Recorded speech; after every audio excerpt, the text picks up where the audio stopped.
Greetings, brothers. Good afternoon. Happy Sunday. Please give me a shout in the chat if you can hear me okay. Hope you guys are doing well. I'm doing pretty good, so thanks for tuning in. Yeah, we were just messing around. We finished a Redemptor. Yay! Right, I need to get a third Redemptor, but we got two finished now, so that's something. So yeah, just hit this guy with a quick coat of varnish this morning. I think he looks pretty decent, pretty happy. The gold Forge World transfers don't stand out so well on the red, but I mean, you know, you can only do so much. So yeah, thanks for tuning in. Good afternoon, and welcome to episode 19 of the Blood Angels Commander Show. So it's getting pretty crazy, I guess. 19 episodes. Never knew we would get to 19 episodes, and bear in mind we rebranded the show after a little while, so yeah, I mean, I guess we've looked at a lot of different army lists and we will continue. I think we actually have quite a decent sized queue. I was getting some submissions last week that were going like 8 weeks in advance. So let's start by saying if you are wanting to drop your list into, I guess, if you want to submit a list for a future episode of the show, bear in mind it may be a little while if you are not a member. Member queue is about 2 or 3 weeks. Non-member queue is about 2 months. All you need to do is come into Blood Angels Commander channel, click over in community, and drop your list into the latest community post. I tend to do like one community post per week. So just find the latest one, hit comment, and drop your list in there. Just as like text. It doesn't need to be any fancy format, just a text file. I know someone says they're reporting in on Twitch, much appreciated. We are trying to get to affiliate status on Twitch, and to do that I need to have a bunch of concurrent viewers on Twitch. So if anyone can watch on Twitch for the next couple of streams, and I guess we're streaming tomorrow actually, so I've got a lot to tell you about what's going on tomorrow. The lag between Twitch and YouTube should be less. There is an option. Do you know what? I've not set it on this stream, but I did set it on the stream that I did last week. So I noticed now there's a button in YouTube to change the stream latency to ultra low latency, which I guess means there's less lag between I speak and you guys see it. So yeah, I'm going to change the army list show. I'm going to be setting up a battle for tomorrow right after the stream. So we'll make sure that the ultra low latency is ticked for tomorrow's battle. So you can subscribe, Benjamin, on either YouTube or Patreon. Both ways you become a member. In the Discord you become a member if you subscribe on either of the two. So yeah, I mean, if you just pick one, and yeah, that's how you get some other cool things as well by being a member. There's actually a join button right under the YouTube video. If you click join, there'll be a little video of me telling you some of the perks you get for being members. You see a lot of people with their little member badges, and I noticed when I booted up my stream today that Highland Phoenix just became a member for the 3rd month. It says member times 3. So the ongoing support. Well, I've been subbed on YouTube. I think if you're subbed on YouTube, you're supposed to go green. Like, that's why everybody else has got their names in green. They're people that are subbed. So yeah, hi everybody in the chat. Thanks for tuning in today. We have a lot of people here. Adam, Torzin, Adrian, Scott, Martin, Mark, Camille, Powell, Zacharias.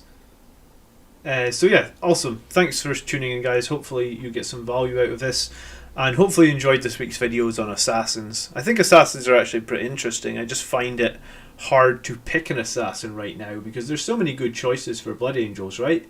In terms of HQ choices, and I think, like, I already run 4 HQs in my list, so I don't know how. I think taking 5 characters is too much, right? Like, I think 4 characters is pushing it in terms of the point investment. You know, it's like 600 points. I think going over 600 points. Hey, Torzin, welcome. Thank you for becoming a member. And if you have already submitted a list, let me know and we will bump you up the queue. Yeah, I mean, members should show up their names in chat in green. Okay, so yeah, as always, we got 5 lists to cover this week. And the lists we're covering this week are a few members. And it's Jason Rees, Big Chief, and Zacharias Wade. And then we've got Kevlar M and Sam Melhushi. Oh, I have no idea. I butcher people's names every week, so I'm really sorry if I don't pronounce your names very well. And then next week we have Steel Rain, Tony, Jack Walker, Lloyd Heaton III, and Nick the Watcher. Watcher with a T after the H. I guess it's like a Dutch name or something. Hey, welcome Ben as well. Thank you so much for becoming a member. Nice. 4 HQ. So my list is actually 1 patrol detachment and 1 vanguard detachment, and that gives me the 4 HQ. But the main reason I guess I've got that set up is because my army is super elite based, and you can check it out. So I'm going to be playing 2 live games tomorrow, one on this channel and one on another channel. If you're not familiar with the other channel, I can show you it real quick. So basically, where I play, we have a small room that's like set up for games, and the other channel is called the Plastic Crackheads, with crack spelt like a crack grenade, right? So if you click on Plastic Crackheads, tomorrow there should be a stream here. Yeah, tomorrow morning at 9 AM, I'm playing Sisters of Battle on Plastic Crackheads. So that's 9 AM UK time. We're kicking that off. So that's pretty early. It's 4 PM UK time now. So like 7 hours earlier than this. This game was going on. Blood Angels against Sisters of Battle, and in this game, if we win it, then the list will be on 10 wins in a row. Because the list that I'm playing at the moment, like I said, the Patrol and the Vanguard list is on 9 wins in a row.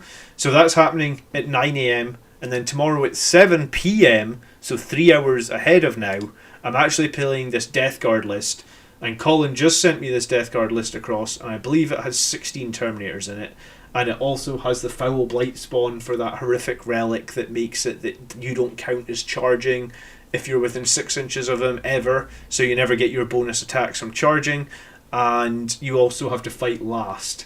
And when I saw him play this list once before, the Foul Blight spawn is just being babysat by like 10 Terminators. It's horrific.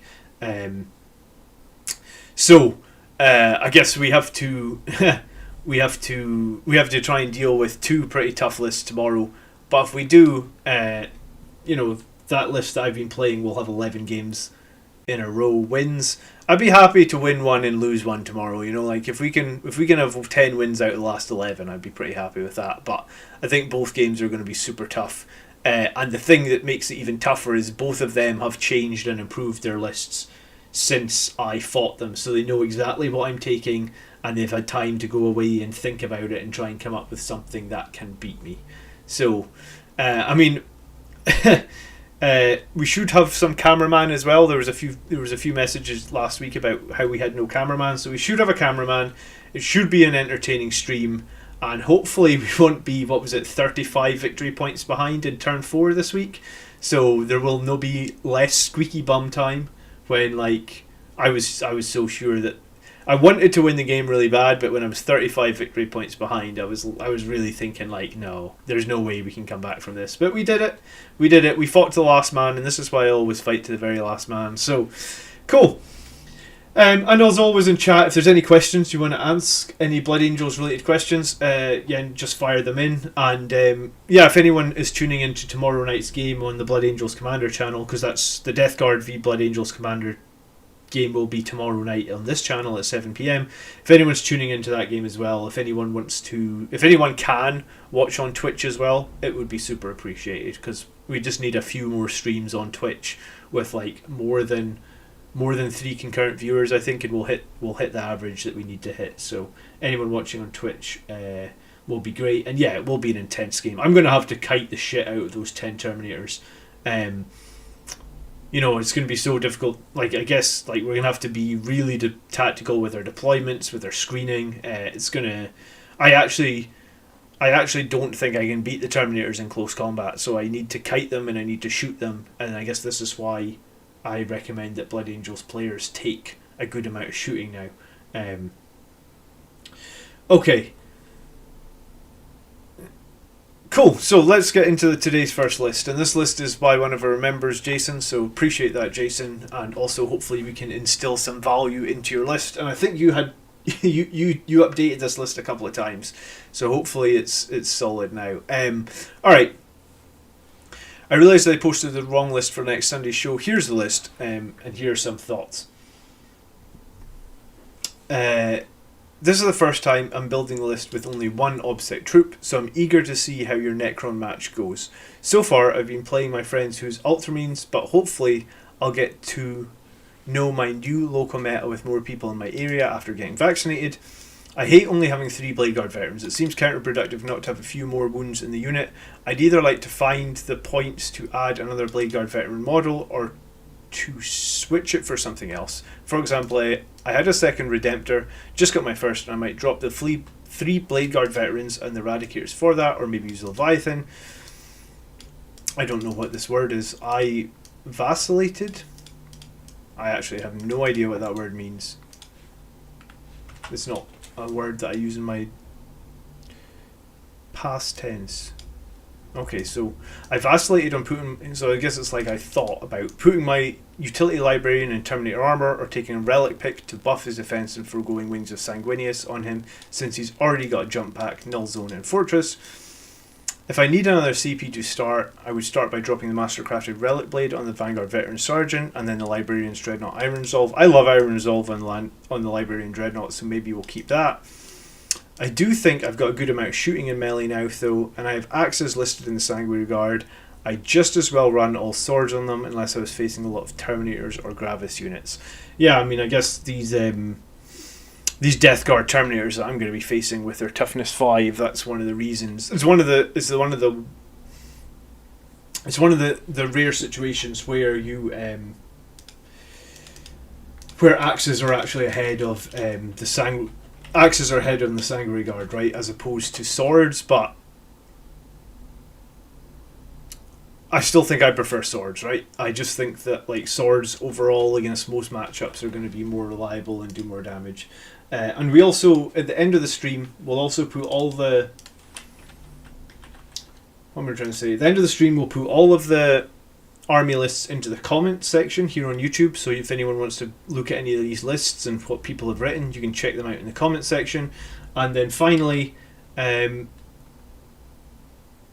put the name of the current list in the top right hand corner of the screen as well, so you can see what list we're currently looking at. So this, I don't know why it's saying Tom McPherson, what the hell? Jason Rees. Okay, hi, thanks for tuning in. Being torn between 2 options. Okay. Right, so how does this list start? Well, it is a Vanguard detachment to begin with. So that's -3 CP. We have a Librarian Dreadnought who has Quickening, Wings, a Meltagun, the hero of the chapter, and I assume it's Iron Resolve, yes. So this is how I like to run my Librarian Dreadnought. I think it makes him quick, gives him a lot of attacks, potentially I believe 11 attacks, gives him 9 wounds and a 6+ Feel No Pain. I think it's a great way to run the Librarian Dreadnought. I like it a lot. Oh, and the Meltagun for like randomly, you can always pop off an enemy with the Meltagun, which is pretty good. What do you think about Auspic's tactics list that suit Blood Angels, Mechanicus and Sisters? I don't know how effective that list would be. I did see a soup list, but I think one of the, you have to lose your detachment abilities if you're going to do that soup stuff, so I don't know how strong Sanguinary Guard are without their detachment abilities. I think it's one of the strongest parts of them, so I mean, I'm sure it's a good list and it wins games, but I guess it's just not for me. Alright, then we have the Sanguinary Priest, who is the Chief Apothecary, and he has the jump pack and he is the Selfless Healer. Very standard Sanguinary Priest pick. You can't complain with it. It's very, very strong. We then have Blade Guard Veteran Squad, and it's just one squad of Blade Guard Veterans, but I think there's one special weapon in here. Yep, a Neo-Volkite pistol. This list is a bit annoying that everything is run right together, so I'm just going to space it out as we move through it a little bit, probably, just so it's easier to read. The Redemptor Dreadnought has the Icarus rocket pods, the Plasma, the Onslaught, and the Fist. I mean, that is the best way to armor Redemptor for sure. We then have, I think it's 7 in Sanguinary Guard, all with axes. Couple axes, 5 swords, and an Infernal Pistol. And I do like throwing an Infernal Pistol into the Sanguinary Guard. I always think that they're in close combat. They're usually survivable for at least a turn, so you're always going to get a chance to use the Infernal Pistol. So I kind of like that a lot. For the fast attacks, we've got 3 attack bikes with the multi-meltas, and again, these are really, really strong. I really like running them in squads of 3. One of the reasons that I like running them squads of 3, I guess, is they're great for the resurrections and the heals from the Sanguinary Priest. It also makes it easy to daisy chain back to the Sanguinary Priest due to the large base size. So there's lots of options with them. That is very cool. We then have Eradicators, and this is 270 points of Eradicators. It's like Eradicator squad. Oh no, sorry. Yeah, it's just that this has got it run all together. Right, so it's one Eradicator squad for 145 points. Eradicator with a Melter Rifle, another one with a Melter Rifle, and then one with a multi-melta, and then the Whirlwind with the Castellan Launcher, which is the correct pick, I think. The Whirlwind does very, very little extra damage with the Vengeance Launcher, so the Castellan is fine, and it makes Suppression Fire more reliable. So, I mean, this is similar to my list. I guess rather than the 2 Redemptors, he has 1 Redemptor and 1 squad of Eradicators. I think that's pretty strong still. You know, what Eradicators lose in terms of the number of shots that they get compared to the Redemptor, and I guess the Redemptor Fist, they gain, you know, a lot of multi-melta power. So it's hard to say that Eradicators are bad. Like when we look at them, Eradicators are typically the most damaging unit in 9th edition. I think when we did the maths on it, they are like literally the most damaging unit in 9th edition. So we've got that to deal with as well.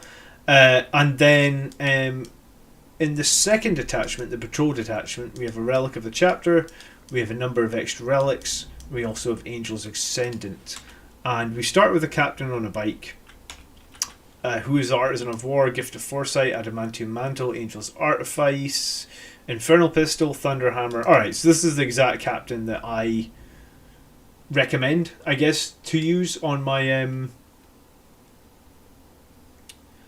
you know, like this is the captain from the video, and this is the captain that I run in my army list every week. Very strong captain, you know, very solid.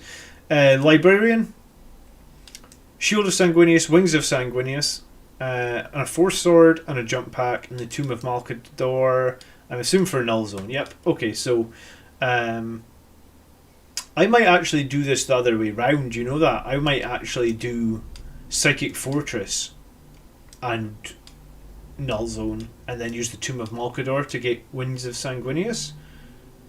I mean, that's how I'm running mine at the moment. Psychic Fortress. I just think Psychic Fortress is maybe better than Shield of Sanguinius because it's a bubble as opposed to a single unit. So I guess it depends on how you need your invulnerable save from the shield to be cast, but I've been getting a lot of value out of Psychic Fortress because of the nice big bubble it provides, and yeah, I feel like you do get a lot of value out of the bubble. We then look at another Sanguinary Guard, and this time I think it's the same 7-man, 2, 4, 6, 7. Yep. And again, it's swords, axes, and infernal pistol. Then a Vanguard Veteran squad with lightning claws, storm shields, all the way down to the captain who has a mastercrafted relic blade. Sorry, sergeant, and an infernal pistol. Okay, and I guess because this is the patrol in Vanguard, you're going to lose 3 CP straight away. Then you're going to have to spend another 2 for these 2 heroes of the chapter here, so you've lost 5. And then in the second detachment, what have you got? You've got Angel's Exemplar, you've got Tomb of Malcador,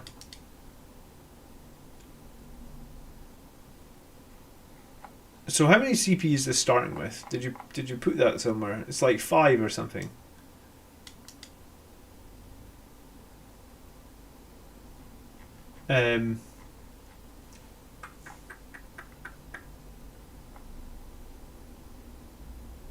Yeah, so you've got Angel's Ascendant, that's 1. You've got Librarian with the Tomb of Malcador, that's 2. The Warlord has Angel's Exemplar, so that's 3. And then 2 for the Patrol Detachment, that's 5. And then 2 for the other heroes of the chapter, that's 7. Is that right? So you're starting with 5 CP. Yeah, you can't cast... That's the thing about having 2 Psychers with wings. You can't cast wings twice in the same turn. But I mean, you get round that by giving this librarian the jump pack, and maybe there's a turn where the librarian dreadnought doesn't need to cast wings. 4 CP. Okay, so yeah, you're kind of in the same spot as me, spending 8 CP before the battle begins. I was trying to think the difference between our two lists. So I have the Death Company Captain, you have the Librarian Dreadnought, which I kind of prefer. I have a second Redemptor, you have a squad of Eradicators. We both have Infiltrators. Where you have 2 7-man Sanguinary Guard, I guess I have 1 7-man Sanguinary Guard, 8-man Sanguinary Guard, sorry, and a squad of Centurions. So, I actually like this list a lot. I think that this isn't too far away from what I was thinking of changing slightly my list to.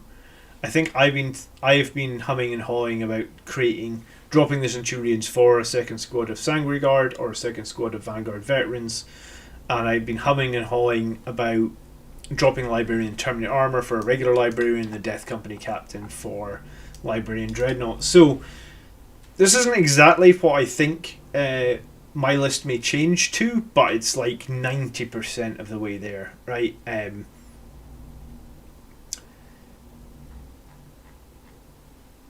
I'm not sure you need the Master-crafted weapon on the Vanguard Veteran Sergeant. I'd probably prefer...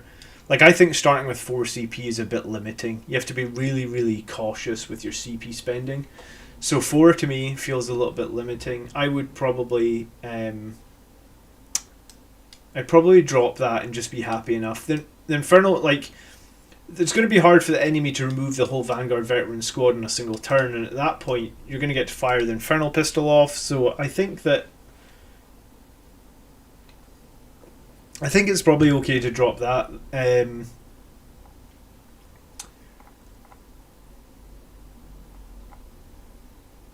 I mean, I like Eradicators as much as the next person. There's ways to get them to move around, like with your Chapter Master rerolls. I obviously like this Chapter Master. He is the one that I run. I think he's super strong for the price. I'm on. People get upset because I don't run Dante or I don't like Dante, but I just think this guy is he's just so much more reliable, stronger in almost every way. Yeah, sometimes he has to go around buildings, but I think it's a minor inconvenience for him. And yeah, when I was thinking of changing my list, one of the reasons I was wanting to change it was to get back an extra CP or something like that. So I think starting with 5 is a lot stronger than starting with 4, and I know it's only 1, but it just gives you a bit more flexibility throughout the game. You don't have to have wings. JP says you don't need Wings of Sanguinius if the Librarian has the jump pack, but there are some interesting plays you can do, Jay, if you have Wings of Sanguinius. For example, Custodes can only deny psychic powers if you are within 12 inches of them, right? Like their infantry and their bikers, or infantry and characters, I think. So if you're 12.1 inches away from them, you could cast Null Zone, and then you could cast Wings of Sanguinius to jump on in, and they have absolutely no way to deny that. So this is one of the reasons that you might not always need wings, for example, on your jump pack Librarian with Null Zone. I mean, you probably don't, but there are going to be interesting situations like that where you could use your wings cast and your Null Zone cast out with the 12 inches and essentially just ruin their day with an invulnerable save turn off, even though... Because if you just use the normal jump pack, you would have to jump into deny range essentially, then try and cast Null Zone, and of course they're going to try, a Custodes player I think can spend 1 CP on a 4-up, they can deny any power if it's within 12 inches of their infantry. They're 100% going to do that if you try and Null Zone it within 12 inches, but if you're 12.1 away, you could cast Null Zone. If it doesn't go off, fine. If it goes off, you try and cast Wings. If it doesn't go off, fine, your Librarian's just got no invulnerable save for the turn, but if they both go off, you can jump in and do a bunch with that. Hey Northern Hero, thanks for tuning in. So cool. Yeah, and I kind of feel like the Blade Guard. I've been running four Blade Guard veterans, and it's a toughie because. But then the guy that just won that tournament, Junior, for example, was running 3 Blade Guard veterans. So I guess you can run 3 Blade Guard veterans to try and hold the center of the map and still win tournaments. So based on that. Based on that, I guess I think 3 Blade Guard veterans is fine. I think it's either that or you have to drop someone out of the Sanguinary Guard, and Sanguinary Guard are kind of our most damaging unit, right? So I think that it's important to still have large Sanguinary Guards.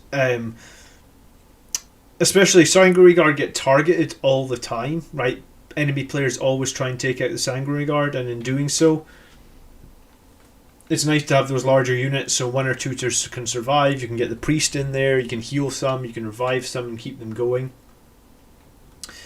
I get that you would like to have a 3 damage weapon without the -1 for the Thunderhammer, but I think I would just be happy enough. I think you have to save some CP somewhere. I mean, I know that I've won a lot of games with this list, only starting with 4 CP, but I think as my enemies are more prepared, I guess we'll see tomorrow, but as they're more prepared and they know more about how the list fights, I think I'm going to struggle. So I think I want to make a couple of changes as well. But yeah, I mean, this is going to be super similar to the list that I'm creating, right? So the only difference is I'm not going to have Eradicators. I'm going to have 2 Redemptors. I'm likely not going to have 2 Sanguinary Guard. I'm going to have 1 Sanguinary Guard and Centurions, and then just a couple of different weapon options really throughout the lists. Alright, let me think about this for a second though, in terms of 3 damage weapons. And I guess the other thing to talk about is Drukhari, right? People were saying last week that they thought I gave Death Guard too much. People were saying I thought that Death Guard... What was it, like... I rate Death Guard too highly. I don't think I rate Death Guard too highly at all. I think Death Guard are super nasty with their -1 damage. I think if you don't have a lot of 3 damage or above weapons, you will struggle against Death Guard. For example, those 10 Terminators that I'm going to face tomorrow that you cannot fight first against, and you cannot count as charging if you charge them. Like Sanguinary Guard only doing 1 damage against them. It's going to be... And we're not going to get any charge bonuses as well, right? So, if you just did some very quick maths, right? You had 10 Sanguinary Guard charging the Terminators. You're going to hit on 3s, and you're only going to get 30 attacks. So, I guess we could get our rerolls and our Chapter Master buffs, but just normally, you're going to get 20 hits. You're only going to wound on 4s because they're toughness 5, so we're only going to get 15 wounds. We're only going to do 10 wounds to them, of which they're going to save on 4s because they've got cataphractic armor basically, or whatever it's called, Death Guard Terminator armor. So 10 Sanguinary Guard charging those Terminators they're going to kill 1 Terminator and do 2 wounds to another one. That's horrific. This is that would be a 300 point Sanguinary Guard unit doing 5 damage. It's just horrific. So Death Guard are super nuts. So one of the things that I like to talk about is the number of 3 damage or above weapons that you have in a list now. And Librarian Dreadnought's a great start. He's got 2, plus he's got Smite as well, so potentially 3 on him. The Redemptor has 2, I guess, in the Macroplasma Cannon and the Fist, so that gives us 4 or 5. An Infernal Pistol here for 6. 3 Multi-Meltas here, each with 2 shots, so that's 9, but maybe 12 if you include the fact that they get 2 shots. Eradicators here, again with Multi-Meltas, so I guess you're up to 13 3 damage or above weapons. An Infernal Pistol and a Thunderhammer on this Captain on a bike, that gives us 15. A Force Sword, and again Smite again potentially for 16 or 17. So yeah, I don't think you need the the relic blade to be mastercrafted here. Like, you've got more 3 damage weapons than I have in my list, because I think I have like 15, because my Centurions have those 3 damage drills. So you've got 17 here, Jason. So this is actually, I like this list a lot. Now, you're going to have to play this list a bunch of times to get good at it, I guess, because it is very different from what we normally play, and you only have the one obsec choice, so you need to be really smart on like your position on the map, how you're killing enemies off objectives, how you're not letting them steal stuff from you with obsec units. And Jay, you're absolutely right, Sangre Guard feel terrible against Death Guard. You have to use your speed against them, and I would guess if 10 Death Guard Terminators fought your Sangre Guard back, or even like 7 of them, they're going to kill a lot more than 1.5 Sangre Guard, even with a -1 to hit, right? So I really dislike the let's put the Sangre Guard into the worst matchup, ignoring everyone else's argument. I mean, I'm not necessarily trying to put them into their worst matchup, Gitley. What I'm trying to say is, if you're going to try and build a list that's going to do well against everybody, and I think that is the goal, to make a, like, for me personally, like, I don't want to be making a million different lists, right? I just want one list that is my list. I learn to play it really well, and it works well in all situations. If you want to take 500 points of Sangre Guard, I'm just telling you, if you come up against Death Guard, you will have a horrible day. And if you're fine with that, then ignore what I said. Yes, Sangre Guard are great. They are arguably our most damaging unit.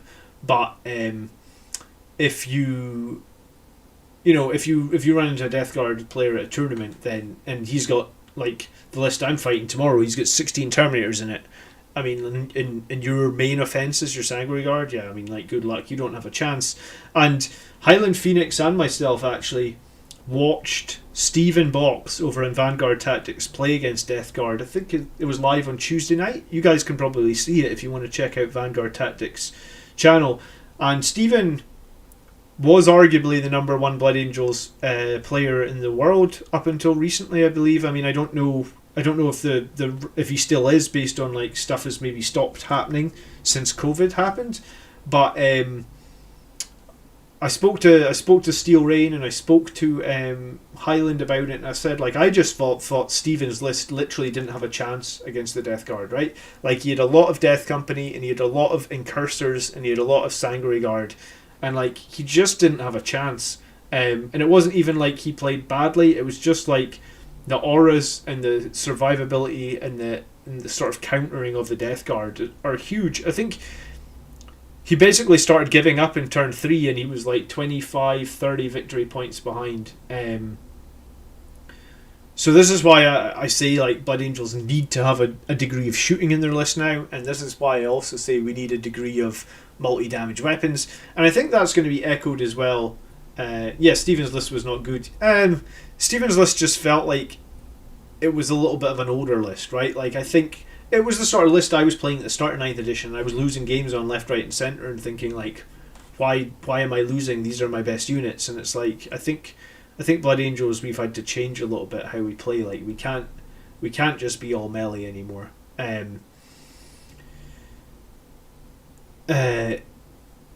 So that's how I feel anyway. You know, like, well, we'll see tomorrow. You know, we're playing against Sisters of Battle, we're playing against Death Guard, both arguably tier 1 armies, both really strong. Both lists have been tailored to probably fight against mine. Both lists have lost against mine multiple times and have been changed, so they should be as strong as they can be, I guess. So I guess we'll see. I'm just trying to make sure that all bases are covered in these lists, and I think as we move forward, and again, this is going to be important against Drukhari, right? Like, one of the strongest things the Drukhari have are their transports, and the fact that, like, if we can't open those transports and get to the troops inside, then we're going to have big problems as well. So I guess, like, a list like this where you literally have 12 multi-melta shots per turn, and I mean, that's not even a big point investment, right? It's 300 points, 310 points, yeah, and he's going to get 12 multi-melta shots per turn. And if you put your Chapter Master in a good place there, and you use Wisdom of the Ancient on your Redemptor, you can be re-rolling 1s to hit, you can be re-rolling 1s to wound. 12 multi-meltas hitting on 3s, re-rolling 1s, then probably wounding on 3s or 4s, re-rolling 1s. That could be super great, and obviously one of those squads can actually be given the chapter master rerolls. So it's not just re-rolling 1s, it's re-rolling everything. And I love to throw that on the bikes, because the bikes have those bolters on them as well, right? Like the twin bolt guns. So they're rapid fire too, so potentially you can get like an extra 12. I know they're AP 0, but still 12 strength 4 hits, re-rolling everything. You're probably going to hit with everything, right? Yeah, and I mean, I get that some of these other streamers and some of these other websites or other channels, they're making their lists every week. What I'm trying to do is I'm just trying to make one list that wins games against everybody, and I'm trying to not change the list. So yeah, if you're trying to do that, Gitley, I guess, if you're trying to make that one list that can do well against everybody, you're gonna have to consider all the armies, or you're gonna have a problem, I guess. Okay, so let's score this list, and this list is a lot like mine. So do you know what? I haven't scored my list yet, but this is pretty much going to end up going to be a very similar score to mine. So OBSEC, you are sucking, Jason. Same as my list. I'm guessing it's a 6, right? Like, we can hold object. You know what? It's 6.5. We can hold objectives fine. We just can't OBSEC any of them. So something like 6.5. Anti-infantry in hordes, right? I mean, like, if we have to cut through enemy units to get to squishier targets, then I mean, I guess you've got 14 Sanguinary Guard with their assault bolters. You have all those multi-meltas. You have the Whirlwind. You have all the twin bolt guns we just talked about chapter master rerolls on. We've got Dreadnought. So I think in terms of knocking out units to get to the like if the enemy has a lot of chaff units, how are we going to do? I think it's fine. I mean, it's very similar to mine. I think it's like an 8-5, maybe even a 9. Like in my game last week against the Necrons, we did 30 wounds to a squad of Necron warriors in the shooting phase in turn 1. And this list and your list are so similar, right? We were actually unlucky not to wipe the squad. I mean, just resurrection protocol or whatnot kept 2 alive out of the 20-man squad, but 30 and killing 30 wounds off Necron warriors that had a 5-up invulnerable save, I forgot to mention that part, in a single turn is probably pretty good, right? Like if they had a 20-man squad blocking some other unit, you'd pretty much be able to kill enough of it in turn 1 so you can get through. So I think it's an 8.5. It's maybe even a 9. Against anti-vehicle and monsters, like if we talk about those 3 damage weapons, then I guess you have a lot. We mentioned you have a shitload of 3 damage weapons. You have more than me, like potentially, I think it was like 15 3 damage weapons, or 3 damage or higher, right? Multi-meltas can obviously go up to 8, so can infernal pistols. So I think your anti-vehicle monster effectiveness is really strong. Like, I think it's 9-5 or something. I think that you'd have to, if you come up against the same list that I'm coming up against with like 16 Death Guard Terminators, you'll have to be really smart on how you play. You have to make sure you only engage when it's the right time to engage and stuff like that. But for the most part, I think you can do a lot of damage there. Your mobility again is probably a little bit better than mine in that I'm running Centurions and you're running a second squad of Sanguinary Guard. So the only thing you've got, I suppose, that isn't mobile is the Whirlwind and the Eradicators. And I mean, the Eradicators, I guess if you want to move them, I would use stratagems that let them move and shoot. And then it would also be, you could always throw them Chapter Master rerolls if you need to move the Eradicators. So when they hit on 4s, you can still you can get your rerolls of everything. So that sort of keeps them reliable if they need to move. And then your Whirlwind, I mean, the mobility of the Whirlwind is irrelevant, right? I mean, the Whirlwind can move 10 inches, but really it's just going to sit on a backfield objective. Maybe occasionally it moves, but yeah, so I think, and obviously you guys saw how I'm using the infiltrators with guerrilla tactics and how useful that can be. So I guess consider guerrilla tactics as well. Yeah, so I think mobility, it's a 9, maybe even a 9.5. And then specialization, I mean, you're a little bit elite, but I mean, I don't think that's a problem. And then I think in terms of actually contesting and moving around the map, like I think you're fairly well balanced. It's a good mix of swords, shooting, and close combat.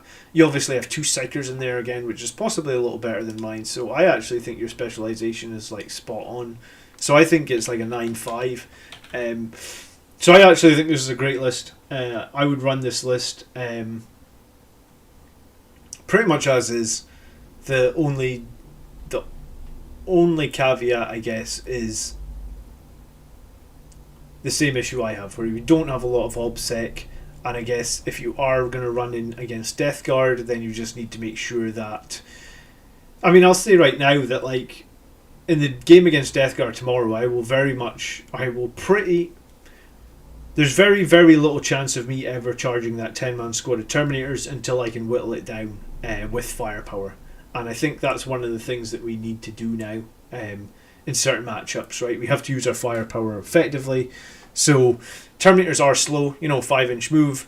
So I guess like we'll just kite around the Terminators with attack bikes. You could do the same with your Eradicators and just pop at them every turn and try and get a decent amount of them out of the battle before you join forces.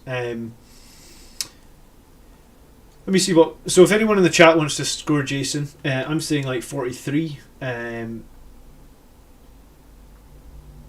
I would change the second unit of guard to Vanguard Vets with the number of Thunderhammers and amongst the Shields and Lightning Claws, but use the units you have. See, I was on that camp as well, thinking that a second squad of Vanguard Veterans would be good just in terms of raw survivability, but I think the core of this list, like 90% of it, is really, really good. So, and I mean, I don't think this list can really score much higher than 43, honestly, because you have to give up quite a lot of OBSEC points, But just because it scores 43 doesn't mean it's not a strong list. I think in terms of raw killing power, this list is really, really high up there. And I think, in our we tabled the Necrons last week, we tabled the Eldar the week before, I think we tabled the Sisters of Battle a few weeks ago, so, I mean, it's ever so slightly different from my list, but, it does do a lot of killing, so... I mean, that's the one thing that you get by giving up the OBSEC units. You just replace them with more killy troop units, I guess. So, alright, awesome. Nice list, Jason. Thanks for submitting it. Do you know, I'm not sure I've given you too much wisdom on how you can improve it.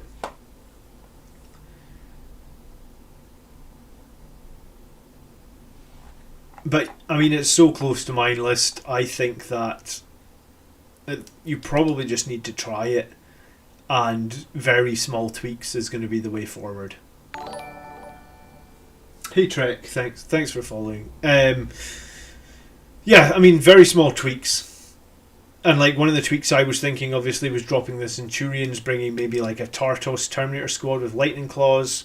I mean, you could almost do that instead of a Sanguinary Guard if you wanted just a more durable unit to hold the middle of the board. Someone's saying, obviously, you could drop one of the Sanguinary Guards for a Vanguard Veteran squad. You could switch out those Eradicators for a Redemptor like I have. But overall, I mean, I think it's a great solid list, and I like the number of 3 damage weapons in it a lot as well. So, yeah, play it a few times and hit me up in Discord and let's chat, because I want to make my list stronger as well. I don't know, whereabout are you based in the world, Jason? Are you in the UK or are you US, or where are you? Alright, let's move on to Big Chief. I mean, one Psyker is fine, but I mean, having the second deny from another Psyker is pretty useful. Alright, so Big Chief says, this is my competitive list with a twist. Everything that I say is legal according to Battlescribe. I know Tactical Marines are horrible compared to Assault Intercessors, but I don't own any Primaris Transport, so I'm trying to mix it up a bit. Alright, cool. So, competitive list from Big Chief. So we start with the Captain on the Bike, and this is, again, my exact captain. I like it that you guys have all made my captain, and feel very, very pleased to see this captain coming out in so many games. He's a nightmare to kill, right? And if you haven't run this captain yet, please run him. We actually have one more bike to give away. So if you haven't joined the Discord, make sure you join this week. We'll be giving away another captain this week. I got a message from Mike, who was one of the winners from last week. He actually received his captain this morning, so cool. And the other captain is on the way to America, so whoever, can't remember who's the third winner, but it'll take a little bit of time to get to America. We then have a librarian who has a Veil of Time, Null Zone, and a jump pack. Fair enough. I mean, I really like Psychic Fortress on this librarian. I think I get so much value out of the Psychic Fortress. Thank you, Mark. Yeah, this is list number 2, and this is Big Chief. I mean, but my deployments tend to play around the fact that, like, I have everything close, but if you watch my games, you'll see that there's always a huge swing in turn 3, 4, and 5, right? Like, we've been behind in so many of the games, and we've won every single one. You know, it's like we always play towards our strength when Savage Echoes kicks in, and Assault Doctrine. So I really like Psychic Fortress to keep a lot of units alive. But, I mean, I guess I understand why you would pick Veil of Time, right? So that you can get that fight first rule in the situations where you need it, and you can reroll some charges with that. And then we have a Sangre Priest, who is our standard Sangre Priest. I mean, everybody runs the exact same priest, so that's pretty cool. We then have 2 Infiltrator squads, both the 5-man variety, and a Tactical squad. And the Tactical squad is just armed with your standard bolt guns and a chainsword on the sergeant. So, yeah, I mean, the Tactical squad does look like a weak link here. I really dislike how Tactical troops only get 1 attack.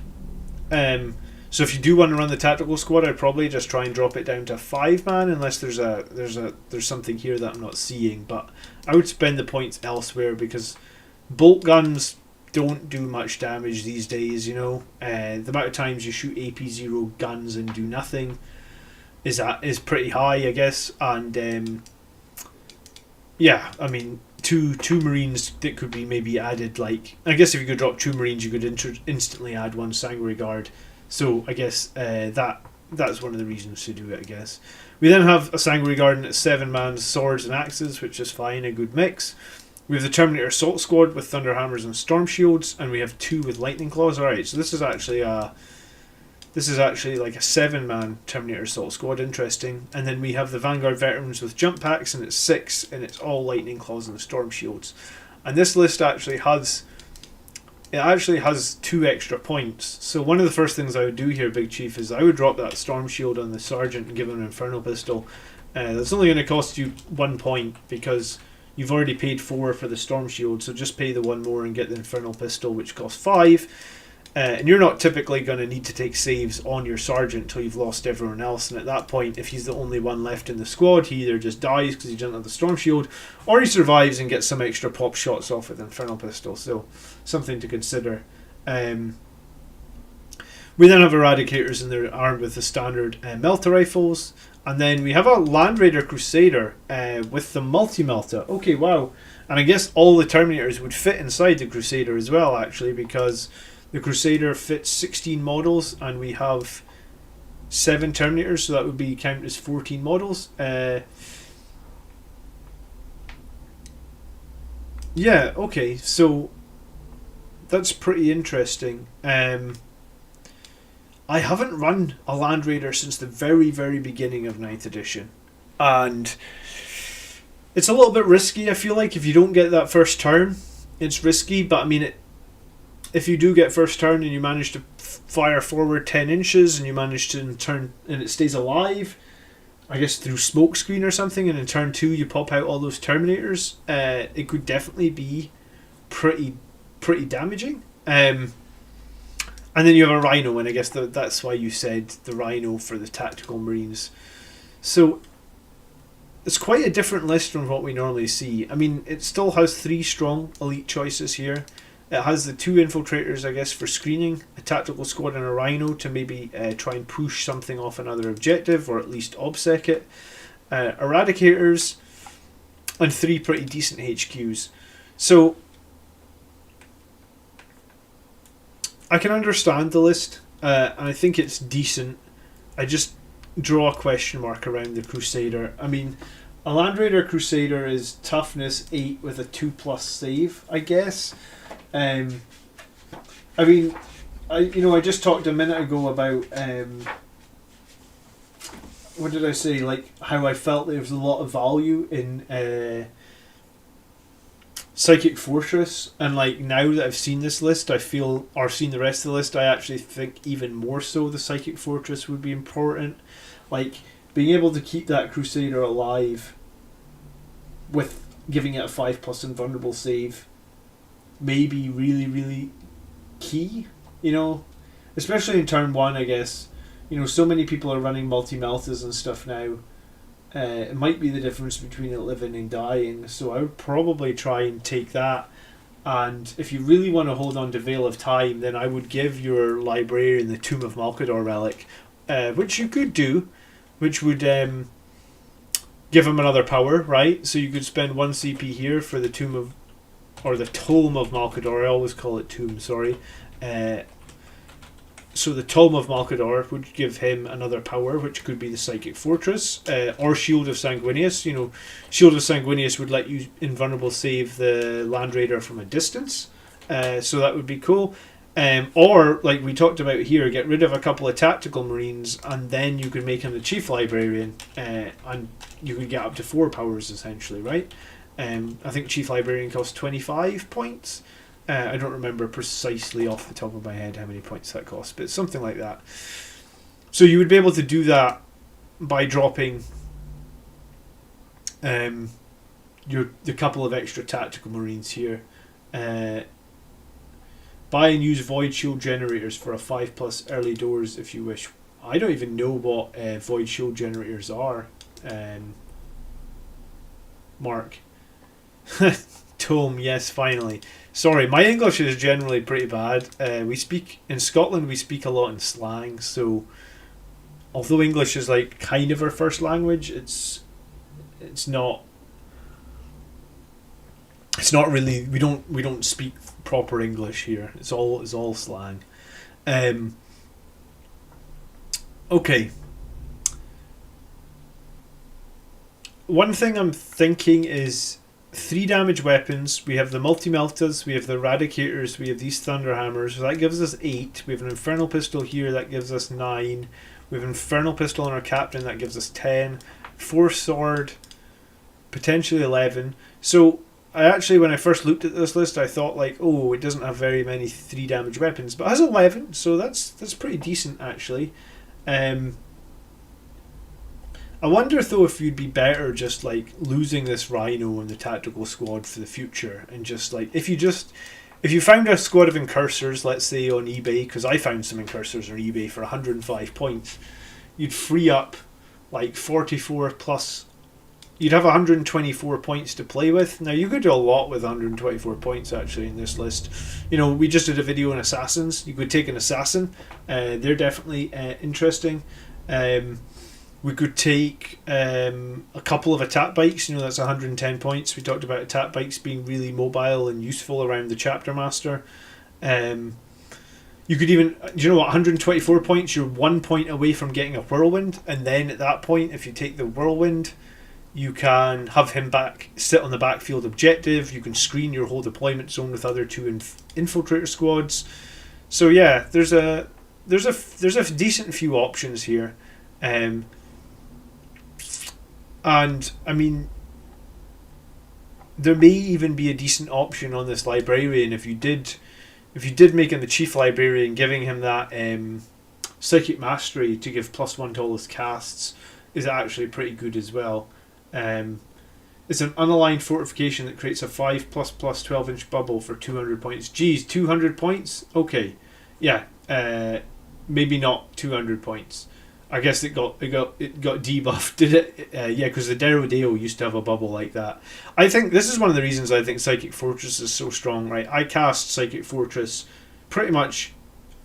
It's almost like the first turns of the game. Turn 1 and turn 2, I'm always trying to get my Psychic Fortress off, and then turn 3, we use Wings of Sanguinius and Null Zone. It sort of flips after a certain point. But it's interesting to note. Okay, so let's have a little score on this list, and I do like a lot of it. I mean, I like 2 squads of infiltrators, and then I guess the third OBSEC choice and the Rhino maybe puts this at 8.5. Anti-Horde infantry, so it does have less firepower than the one that we looked at. The Crusader may be able to do some serious work though, right? Like a Crusader has a twin-linked assault cannon, and it's got two twin... it doesn't have two twin things. It has twin-linked assault cannon on the Crusader and 2 Hurricane Bolters. However, Bolter Discipline now got nerfed, so it would have to be within 12 inches to get the full 24 shots. So if it's more than 12 inches away, or I suppose it would have to stay stationary.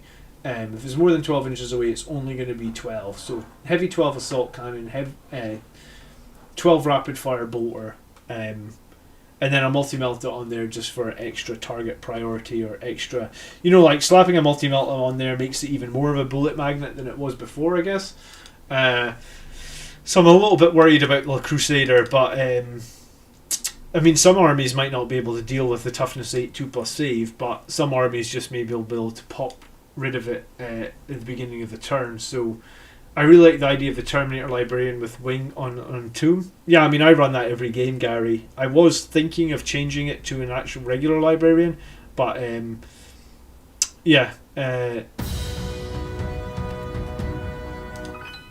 Emperor's Son bringing in a $20 super chat. Unrelated, about Warhammer party last night. Met a few guys who watched you and wanted to give you a quick shout out.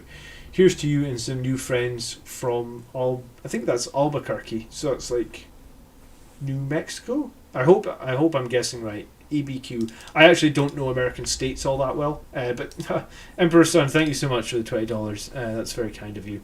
I always appreciate the super chats. But yeah, we're going global, I guess. We are on the road to 10,000 subscribers. Maybe one day we will get there. We'll just keep trying to make good content, I guess, and keep sharing armies and lists and stuff like that. Okay, so the Crusader has the potential to do a lot of anti-infantry fire, and I guess you've got the Sanguinary Guard who have anti-infantry fire as well, but beyond that, the list is maybe a little light on anti-infantry fire. So I'd say it's like a 7.5 or an 8. I think a 7.5 might be closer. I'm trying to think how I reckon my list's probably an 8, and my list has like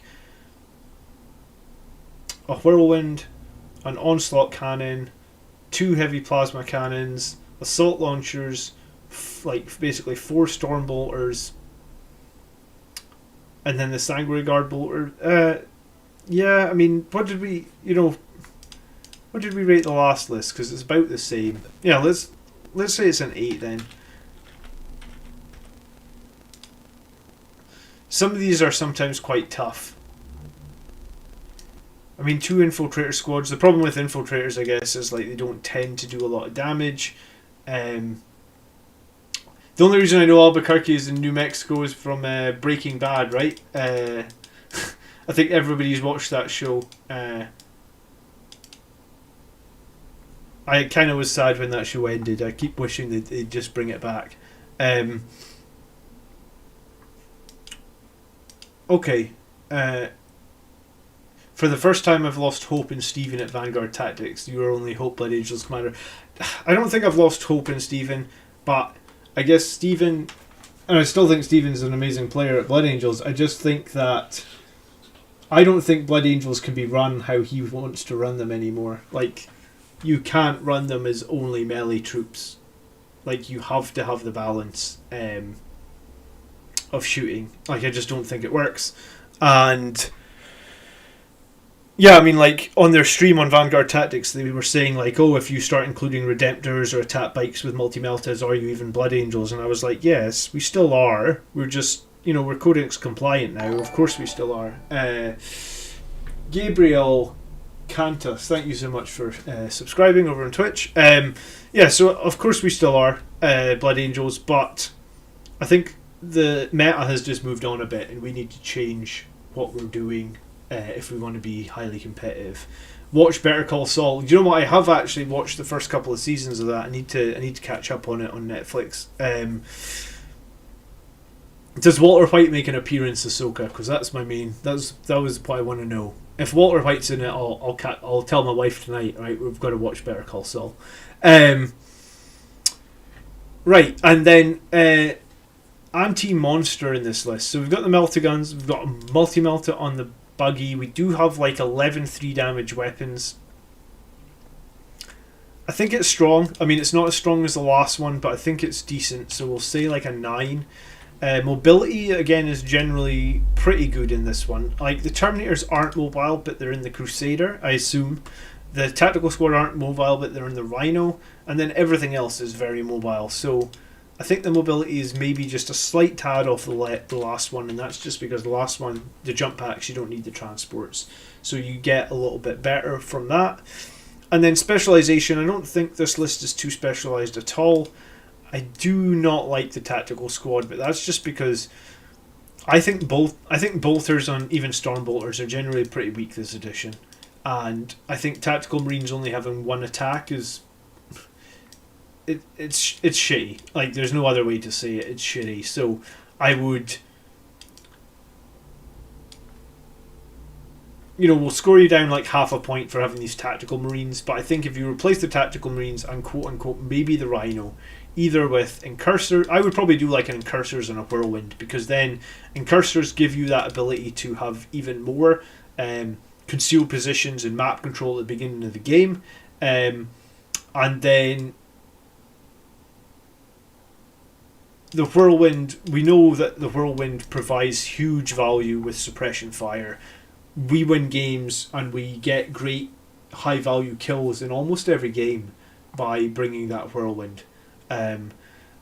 Case in point, like a couple of weeks ago against Mortarion, the Whirlwind was like one of the MVPs in my army. Just making him fight last meant that Mortarion never got going. I mean, he was starting to kill things in turn 4 and 5, but for 3 turns of the game he did nothing. And then this last week against the Nightbringer for the Necrons, I think he took the Nightbringer, which is like a 370 point model. I think it killed 2 Blade Guard veterans and did like 6 mortal wounds to my Dreadnought, and that was all it did for 370 odd points, just because we suppression fired it every turn. So yeah, I reckon a 9. So I think, do you know what, that actually ties you up perfectly with Jason's list. So nice to see that. So our list, Jason, that we're running sort of ties up with your sort of standard single battalion list, and like our list does have a little bit more killing for sure and a little bit more mobility, but the single target maybe has a little bit more of an edge when it comes to holding objectives and screening out the enemy players. So yeah, interesting to see that both those lists sort of score well, and 43 is a very reasonable score. We don't often see lists. I think we've seen one at 46, and that was like a second place tournament list, and we've seen a couple at 44 and 45. But anything 43 and above is generally a very good list that will perform well in a lot of situations. Spammer on Twitch, don't click the link. Yeah, somebody that's often on Twitch, hit me up in the Discord and we will make you a Twitch mod, because I don't have any mods yet in Twitch, but yeah, it would be good to get a mod over there on Twitch, and especially because we're going to be going live tomorrow on Twitch for the battle. So cool. Right on then. So next up, we're going to move on to Zacharis Wade, and normally we only do 2 members lists in a week, but we're doing 3 this week, just because I don't like to keep the members waiting too long. So list number 3 this week is Zacharis. Gary says, I agree, we can no longer be purely melee, and sadly, as much as I want to keep my Blood Angels firstborn, the Rubicon beckons. Yeah, I mean, I think some people say they only want to run firstborn armies, some people say they want to run Primaris armies. I do believe the strongest is a mix of both. Adam says, with TAC Marines, I wouldn't be bothered with the loss of an attack. They're just there to hold an objective. Yeah, I mean, if you've already got 2 squads of infiltrators, Adam, though, do you really need a squad of Tactical Marines as well? Bear in mind, like, in a few of the games I've played recently, we've actually been holding 2 objectives with 1 squad of infiltrators. They're daisy chained across 2 objectives. and that's been in some, again, I think I did that against the not the Necrons, I did that against the Death Guard, and I think I did that against the Sisters of Battle as well, where we had our one squad hold 2 objectives. Okay, I'm totally with you. Blood Angels need to be combined arms. We are always Codex compliant. Attack bikes are yellow helmets. Also have to have some in a BA list. Yeah, I mean, I think you need some yellow helmets in there for sure. Hey Toxic, thanks for tuning in. Cool. Alright, so we're moving on to list number 3, and this is by Zacharis. And this is actually a Flesh Tearers list. Interesting. Okay, so it'll be slightly different. It's probably going to be a little bit more aggressive than we see normally. That's usually how Flesh Tearers roll. Alright, so we've got a captain in Phobos armor who has Lord of Deceit, the Ghostweave Cloak, and is the Warlord.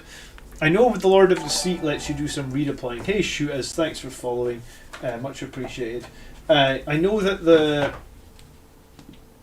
What am I saying? I know that the Lord of Deceit is an interesting one, and it's actually a Phobos Warlord trait where you can redeploy your Phobos units after the game starts, I believe. Let me see, let me just read it. Lord of Deceit, yeah, here it is. So, Lord of Deceit, after both players have deployed their army, select up to 3 Phobos units from the army and redeploy them. If this mission uses strategic reserves, any of those units can be placed in strategic reserves without having to spend any additional CP, regardless of how many units are already in strategic reserve.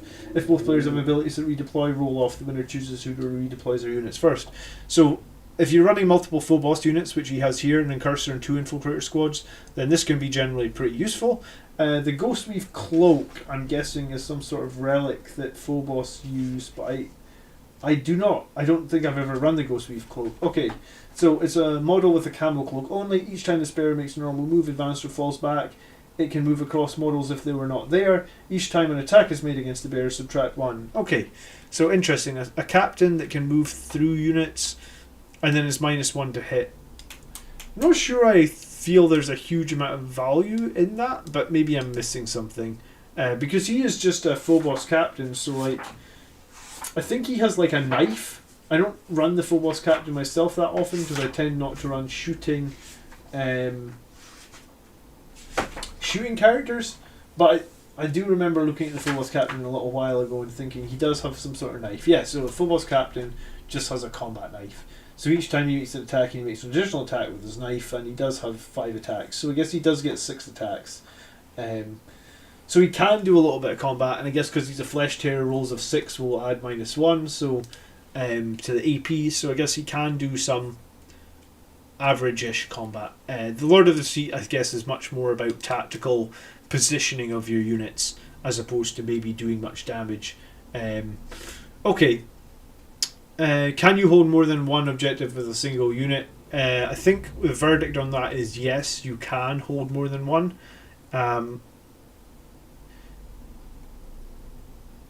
I can't remember. There were some question marks when we did it, but I believe if the unit is daisy chained out across 2 objectives, then that's absolutely fine. And I guess you can do that with any troop unit.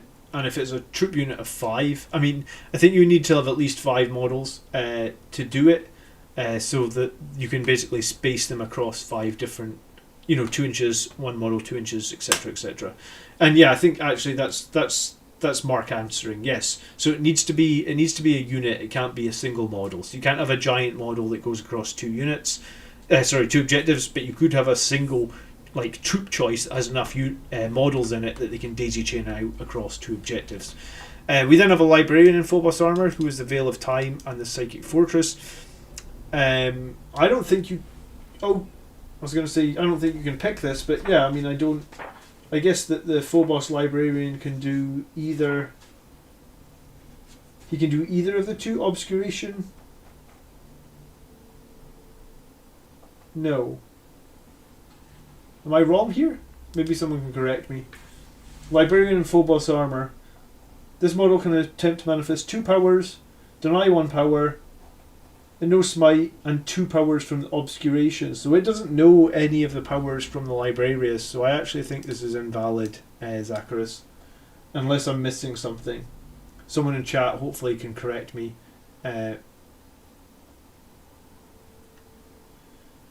And then we have another a lieutenant in Phobos armor. So this is I was going to say, is this a pure Primaris list? I'm not sure.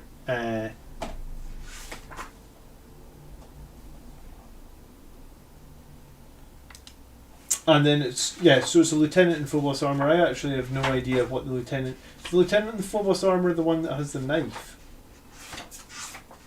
Lieutenant in Reaver armor, lieutenant in Phobos armor. Here he is. All right, so he's just paired combat blades. All right, so he's basically like he's basically an incursor. And he does have 4 attacks as well. Okay. Yeah, it gets the Sanguinary Discipline from the BA Codex, but it cannot pick these powers from Librarius. So, I guess this is actually invalid. If you want this Librarian to have these powers, he needs to not be in Phobos armor. Yeah. Okay. So, all right. Slight misplay. I mean, a regular Librarian not in Phobos armor is 90 points, I believe. So you can probably just switch this out like for like if these are the powers that you want. We then have incursors with a Haywire Mine, and we've got infiltrators and infiltrators. And the infiltrators both have the standard infiltrator comms array.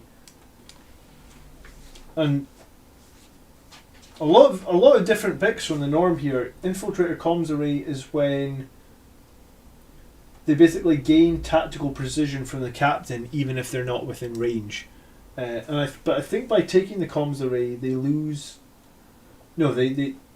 That's it. They just get to re-roll their ones to hit, I suppose, as long as the captain is alive on the battle. Interesting. I'm not sure that's super worth 5 points, but I guess we'll come back and see if there's other ways we could spend the points. We then have a warsuit with the twin Iron Hail autocannon. We have a large Reaver squad, like literally 10 men.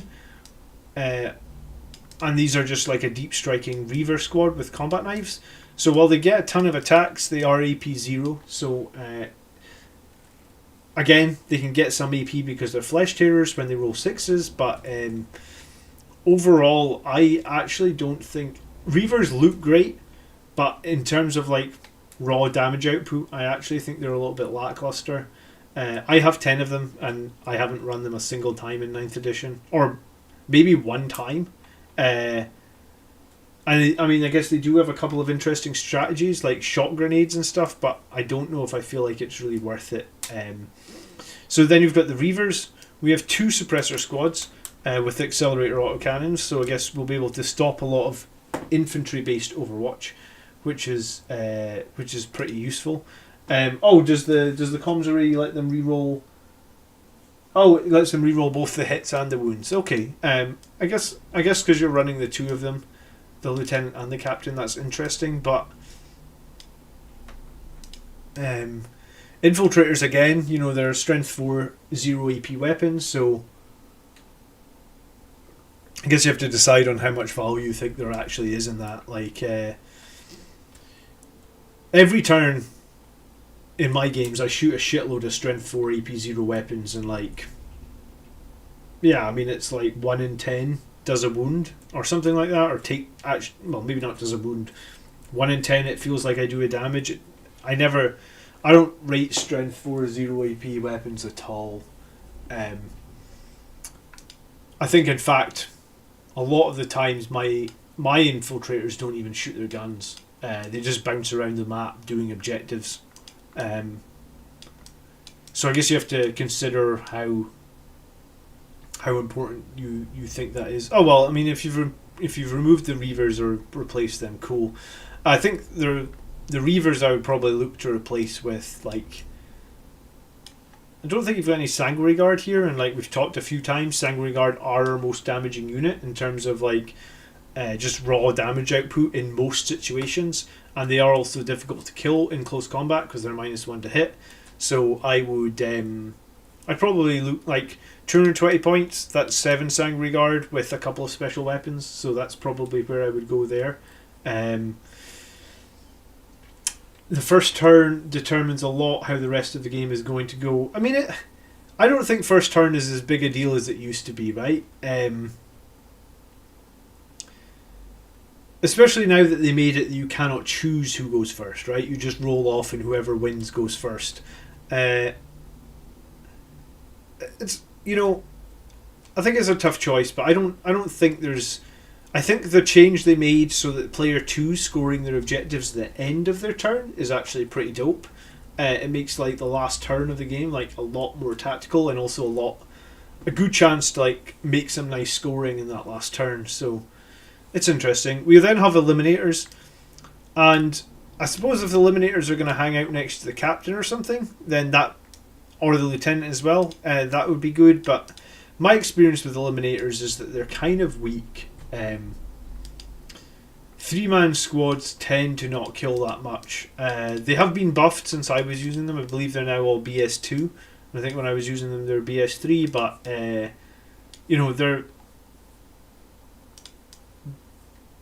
it's tough for eliminators. Like, I guess they're probably just quite swingy, right? You can have great rolls with them, or you can just have terrible rolls where they do nothing. And then into the second detachment, which is a Vanguard detachment, we have a Captain in Terminator armor, a Chaplain in Terminator armor with a Canticle of Hate and a Combi Melta, so we get a bonus to our charge rolls. We have a Librarian in Terminator armor with an Axe and a Stormbolter, and I guess you didn't pick any powers on this Librarian, but I mean, you could take the two that you had before, Veil of Time, Psychic Fortress, you could take Shield of Sanguinius, you could take Wings, you could take Quickening. I like Librarian in Terminator armor, I use him a lot. And then I guess you have an Ancient in Terminator armor, which we definitely do not see a lot. This list has a lot of stuff that we don't see. So that the Ancient in Terminator armor lets you fight again, or lets you models fight when they're killed, I believe, on a roll of a 4+. You get to add 1 to their leadership. And yeah, if your model dies, you get to make 1 final attack on a 4+. Now, it's okay, the 4+ for 1 additional attack, but it's nothing special. I've had it where like I lost 5 or 6 models in a turn and I rolled for 4+ and I got 1, right? So it's like, it can't be relied on. It's a bit swingy. I mean, it's fine. I mean, one of the reasons I guess maybe to take him as an Ancient meant you could give him a Warlord trait. Like maybe you can give him Rights of War, or maybe you can give him something that's going to make him just do a bit more. Because the banner's okay, but I don't think it's anything special. And I guess you have to pay, like, if he's 100 points, you're basically paying the cost of 2 Terminators for him. Yeah, I mean, I just don't think it's anything special. That's my opinion. The Assault Squad of all Thunderhammers and Storm Shields, and then another Assault Squad of all Lightning Claws, both Terminators, obviously. I mean, I guess those 2 squads, they're hard to argue with, right? They both bring a lot of damage. Lightning Claw brings a lot of attacks. Thunderhammers bring a lot of 3 damage, and the 1+, 4+. There is a pretty... Because you're running Terminators here, and you're running 2 sets of them, there's something pretty interesting that I would put... yeah, I mean... I forget what it is because I don't run Flesh Tearers all that often myself, but there is a great relic for the Flesh Tearers, right? And I think it's down here called the Crimson Plate. And I don't think you picked that on any of them, but if you put that on one of your Flesh Tearer Terminators, you get to add 1 to their move characteristic. This bear is eligible to charge in a turn which it advanced, and the bear can move up to 4 inches when making a pile-in and consolidation. So giving one of these guys essentially this plate makes them faster, makes them be able to move, advance, and charge, and also gives you a longer consolidation. And like, I think you've got enough CP in this list where I would probably do that, because like if you drop these Terminators down, and assume the plan would be to drop down like the Chaplain with the other ones close by, so you can get the Canticle of Hate off, give them all that reduced charge range. It might also be worth, actually, if you're going to do that, get Icon of the Angel up. So spend the additional CP, get Icon of the Angel so you can reroll all these charges. So you've got that 7-inch rerollable charge. And then, if they make it in, and arguably, what is it, like 13 Terminators? 13 Terminators are going to kill a lot of enemy units. If they make it in and they kill their units, what are you going to do next turn? You're going to want to charge into another unit. So having your Terminator be able to move is... Well, it adds 1 to the movement as well. So actually it would move 6, then D6, then charge. So potentially add like a bit more threat onto that follow up charge from one of these Terminator captains, or chaplain or librarian. So you could do that. I do reckon that you'd want Icon of the Angel. I mean, you could even have Icon of the Angel in your standard bearer if you want to give you some rerolls on those charges. I do think the Reavers are a point of weakness, and I do think Eliminators as well are maybe a point of weakness. But if you replace them with a bunch of Sanguinary Guard, then I think that would be pretty good. And I would probably be willing to rethink these Phobos ones, because I'm not sure they gel as well with Blood Angels as they do with a shooting army, right? Like, I mean, you have to rethink this Phobos one anyway, because you've got the wrong powers on him. But I mean, infiltrators typically aren't a close combat unit, right? So they're just going to be shooting, and their guns are AP 0, strength 4. You know, even when they're in rapid fire range, they don't. For me, infiltrators don't do a lot of damage. You know, they're there to hold objectives. They're there to perform actions. I think in some games we literally just don't shoot them for the entire game, right? Like, they just sit on the backfield. They don't ever fire their guns. They're okay in close combat, but I mean, Flesh Tearers excel in close combat, right? That is one of your strongest things. And I mean, I like the Terminators a lot. And then the other thing to say, I suppose, if you are going to make some changes, then I would totally replace one of the Suppressor Squads with the Whirlwind. Because the Whirlwind gives you the ability to force the enemy to fight last, and that ability in itself is super valuable. And I guess, like, let's use a Necron example this week, because if I use a Death Guard example, we'll get shouted at for we're talking too much about the Death Guard. The Catan for the Necrons, right? They are 9 wounds. They have living metal, so they regenerate 1 wound every turn every time it's the Necron's player command phase, and you can only do 3 wounds to them in a single phase, right? So the only way you could kill them in a single turn is if you can do 3 wounds to them in the psychic phase, 3 wounds to them in the shooting phase, and 3 wounds to them in the close combat phase, right?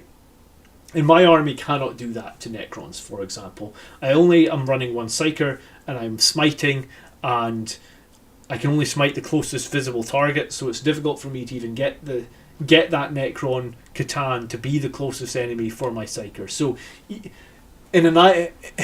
yes, I suppose there is a situation where I manage to get my Psyker where the Necron is the closest enemy, and we smite him, and we manage to do the 3 damage, and we manage to do the 3 damage in shooting, and then we charge him and finish him off. But the chances of killing that Necron in a single turn are basically slim to none, or like, there's just too many variables. I just cannot make it happen, right? So what actually happened, in the way that I dealt with the Nightbringer last week, which was super easy actually, was I just hit him with suppression fire, right? So in my enemy's turn, the Nightbringer has no guns to speak of. It's a close combat unit, a 370 point close combat unit. You cannot take invulnerable saves against its weapons, and they're like strength stupid, like strength 16 or something, and they're all like -4. Yeah, I think they're -4 because my 2+ Blade Guards were actually they would have made a save if they'd rolled a 6, right? So the Nightbringer is going to charge me, so I hit it with suppression fire. So what that meant was that my 4 Blade Guard veterans actually got to fight the Nightbringer in my opponent's turn before it fought me. And in doing so, I was able to do the 3 damage that I needed to do in a single phase. So then when it was my turn, all I needed to do was shoot 3 wounds off of it and do 3 more damage in the combat phase. And we take out a 370 point, really the most scary thing in his army. And all we lost was like 2 Blade Guard veterans. So this is the power of the Whirlwind, you know? And we used this Whirlwind effectively a few weeks ago against the Tyranids, where he had one of those. I'm not even going to try and say it. I'll spell it in my website so you guys can read it. It's like a Demaricon or something. I'm probably not even going to be able to spell it. Someone tell me what that giant Tyrannid thing's called. Do you know what? We'll go to the Tyranids page. Tyranids. I can spell Tyranids. Like I said, my English is terrible. And it was it's a Forge World unit. Here we go. It's like a Dimaricon. So this is a giant Tyranid beast. It's 230 points, and it has 6 attacks, and each attack is tough strength 8 minus 3, D3 plus 3, and each time an attack is made with this weapon, he can reroll the hits. So he's hitting on 3s, 6 attacks, rerolling all the hits, and they're strength 8. And each shot is a minimum of 4 damage. He gets to make a bonus attack with his tail, which again is strength 7 minus 3, 2 damage. And for every model he kills, he also gets some crazy move called after this model has made close combat attacks, before it consolidates, select one enemy model with engagement range. That model's player rolls a d6 and adds their strength. If the result is equal or less to this model's strength, then that model suffers d6 mortal wounds, right? So this thing is bloody scary, absolutely scary, and all we did to beat... So the Tyranid player had 2 of these, so we just shot at one of them every turn, and we killed it, and it barely did anything. And the other one, we suppression fired it the entire game, right? So basically, if he was going to charge me, I was going to fight him first. And I had my Blade Guard and my Sanguinary Guard positioned in front of all my units, just waiting for him to come to me. The Sanguinary Guard were positioned like 1 inch behind the Blade Guard, so that I could use my stratagem to heroically intervene. So I figured, if he's going to charge me with this, I'm going to fight him with like 4 Blade Guard veterans and then 8 Sanguinary Guard before he gets to fight. And that will probably kill him. So what Andrew did with this was, in turn 1, he didn't charge me. In turn 2, he didn't charge me. In turn 3, he didn't charge me. In turn 4, he didn't charge me. Every single turn we suppression fired it. And in turn 5, I actually charged him. So this was like one of his biggest threats, and it just did nothing. And that was because the whirlwind shot it every single turn to suppression fire it, and the whirlwind only did 1 wound to it. But that didn't matter. It was the fact that we were just able to take this out of the game, and he was going to have 2 of them jumping in against me, and because of that, and we shot the other one off the table, the whirlwind is worth its weight in gold, honestly. So suppressors I think they're good at turning off Overwatch against infantry based armies, but the whirlwind just adds another level of versatility that you do not get from the suppressors, right? So we'll score your list as is. And hopefully I've said a lot of different things, Zacharis, that gives you some options and some choice of choosing. And one other thing to say as well, if you are going to run Flesh Tearers a lot, and they are your sort of favourite, or they are your faction, then I think a Drop Pod in Seth is actually a really great combination as well, because Seth is an absolute beast, and his only weakness is the fact he doesn't have a jump pack. So a Drop Pod, or hell, even a Rhino or something, might be a way to do it. Maybe you have a Death Company that doesn't have jump packs, and they go in a Rhino with Seth, and turn 1 you just throw that Rhino forward and advance it, its maximum move, and then when the enemy inevitably shoots it, you just pop some smoke, and hopefully the Rhino survives, and then the Death Ball rolls out of it. You could do something like that as well. Okay, so a few different things there. So let's go ahead and score it. And troop wise, you have 3 infiltrators. Sorry, you have 3 full boss units, and I like 3 full boss units.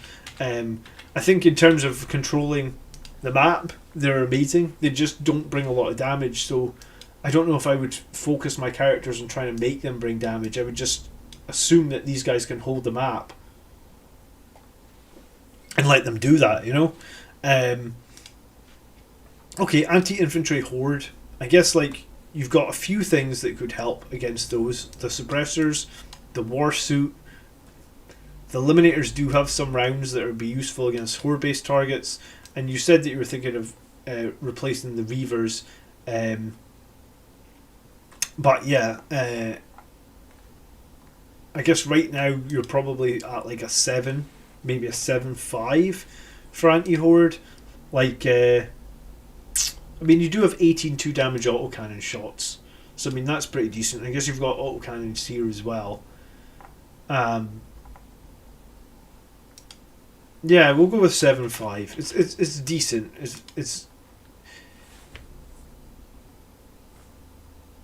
We then look at like close combat wise. So you've got those 10 Terminators with the 3 Terminator characters to back them up. So you do have a decent amount of close combat there, and I guess the Reavers could be fine for killing like out enemy infantry, but against like monsters and beasts, probably like, you know, we talk a lot about 3 damage weapons, I guess. So you've got the 5 3 damage Thunderhammers here. You have a Force Axe, so that's potentially 6 3 damage weapons. The Warsuit would have the Fist, so that would be 7. So yeah, maybe like 7 3 damage weapons. So maybe it's like an 8.5 or something.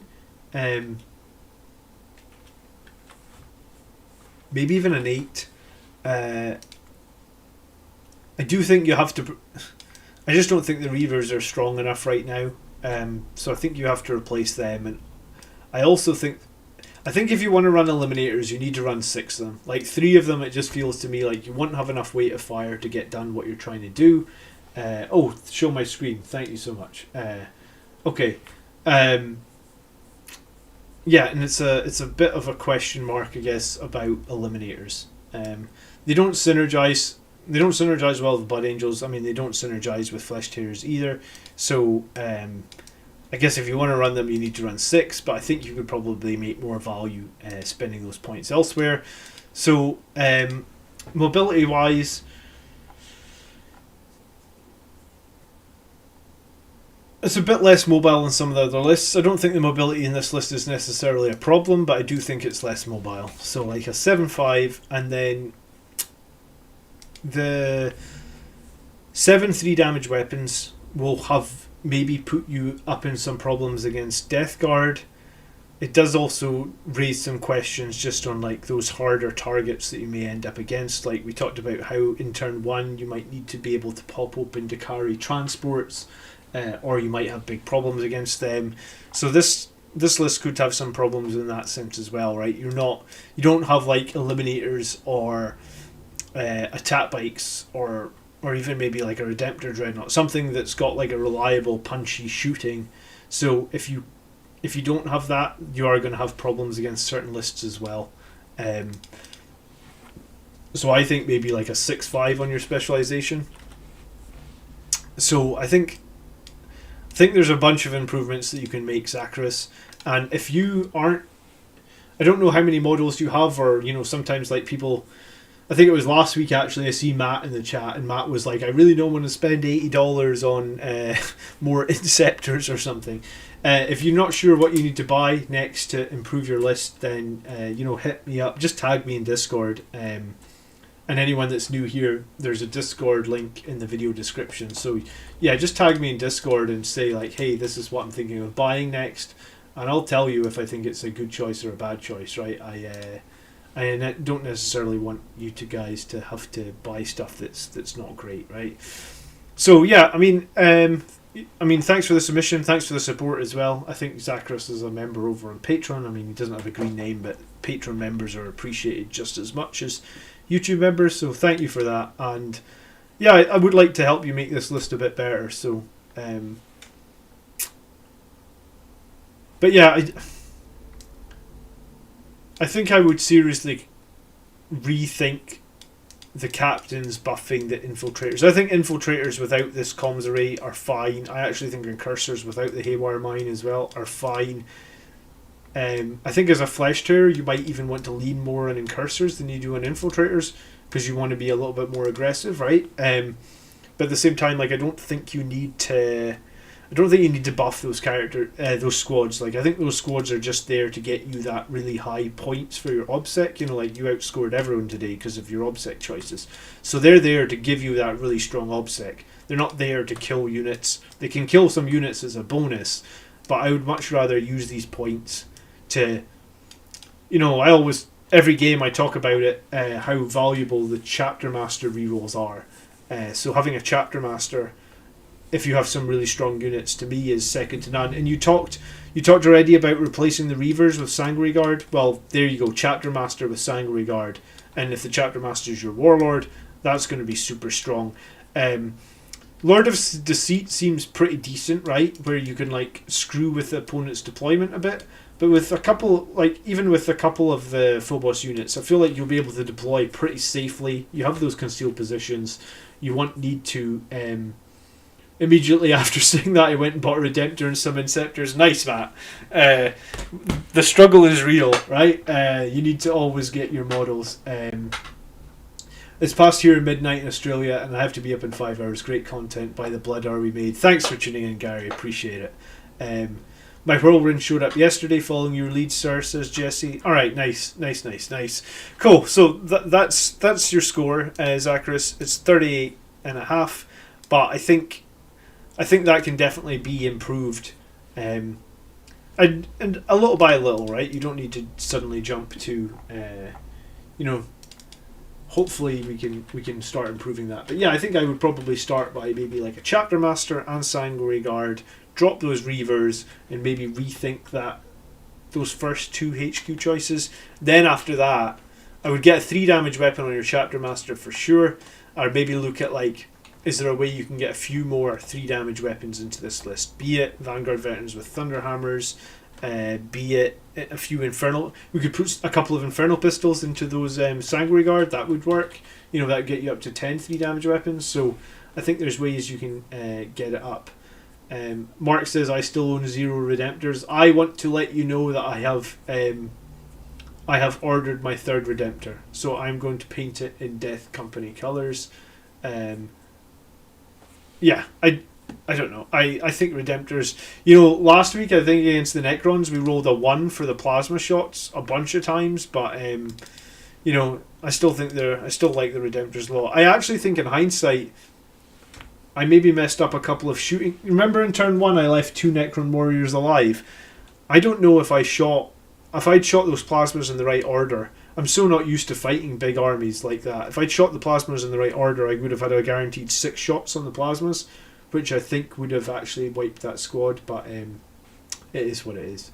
We still won the game, so there's that. So, alright, Zacharias, you're welcome. I'm painting 2 plasma guns of my Redemptors as we speak. Lol, says Adrian. Yeah, Redemptors, they're great. Someone showed there's some custom armour you can get for the Redemptors. There's some you can get in the EU and there's some you can get in the UK. I think in the US there's some you can get in the US and there's some you can get in Europe. And in the US it's like Pop Goes the Monkey, and in Europe it's like Liberal Demonica or something. And both of them are so cool, man. I really like the custom Redemptor armour. Okay, so we're looking at Kevlar M next, and this is list number 4 for today. So he starts with a captain on a bike, Artisan of War, Chapter Master, Storm Shield, Armour Indomitus.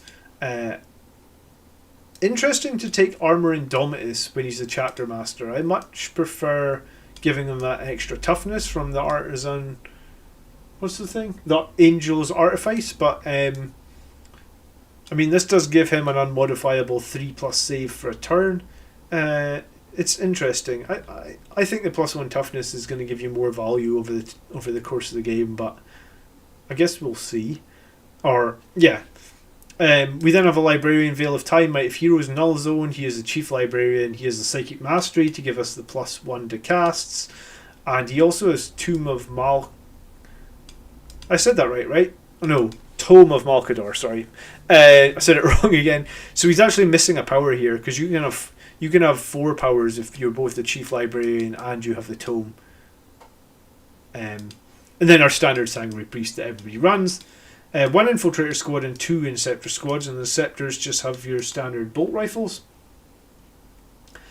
I think the idea of the captain I like the idea of the captain in Phobos, but I'd always give him the Master Marksman for the damage 4 gun. Just a shame that those Death Guard Terminators of the Bodyguard role would stop sniping.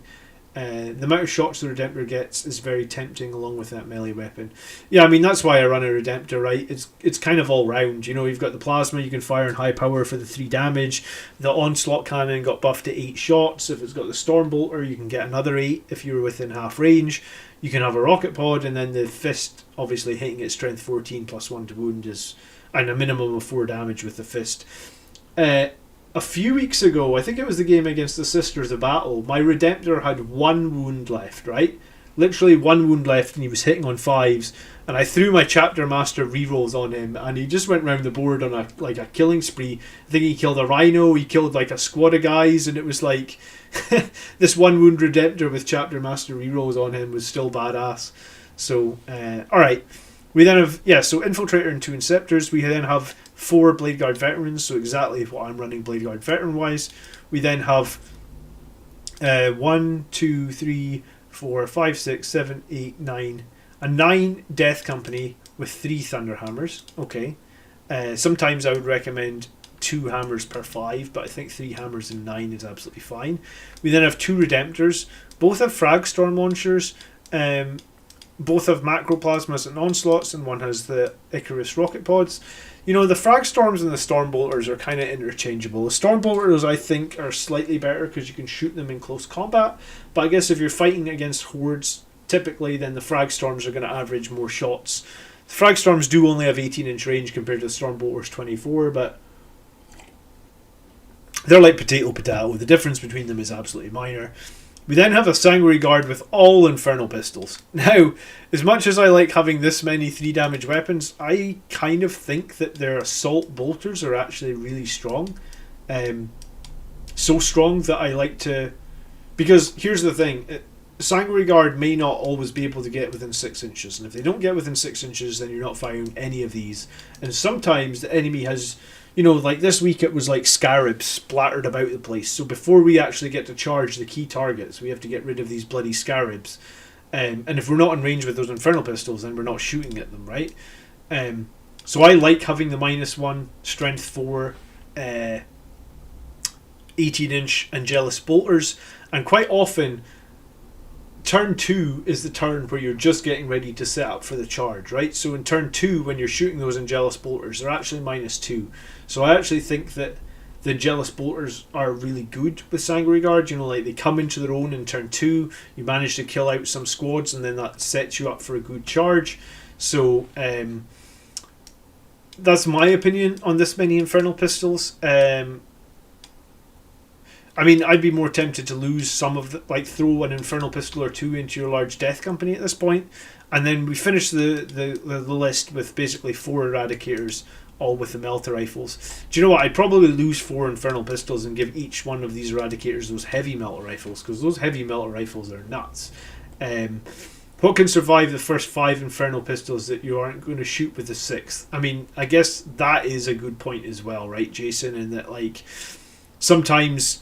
Yeah, if you have 4 or 5 Infernal Pistols and you do manage to get within 6 inches, then yeah, you're right.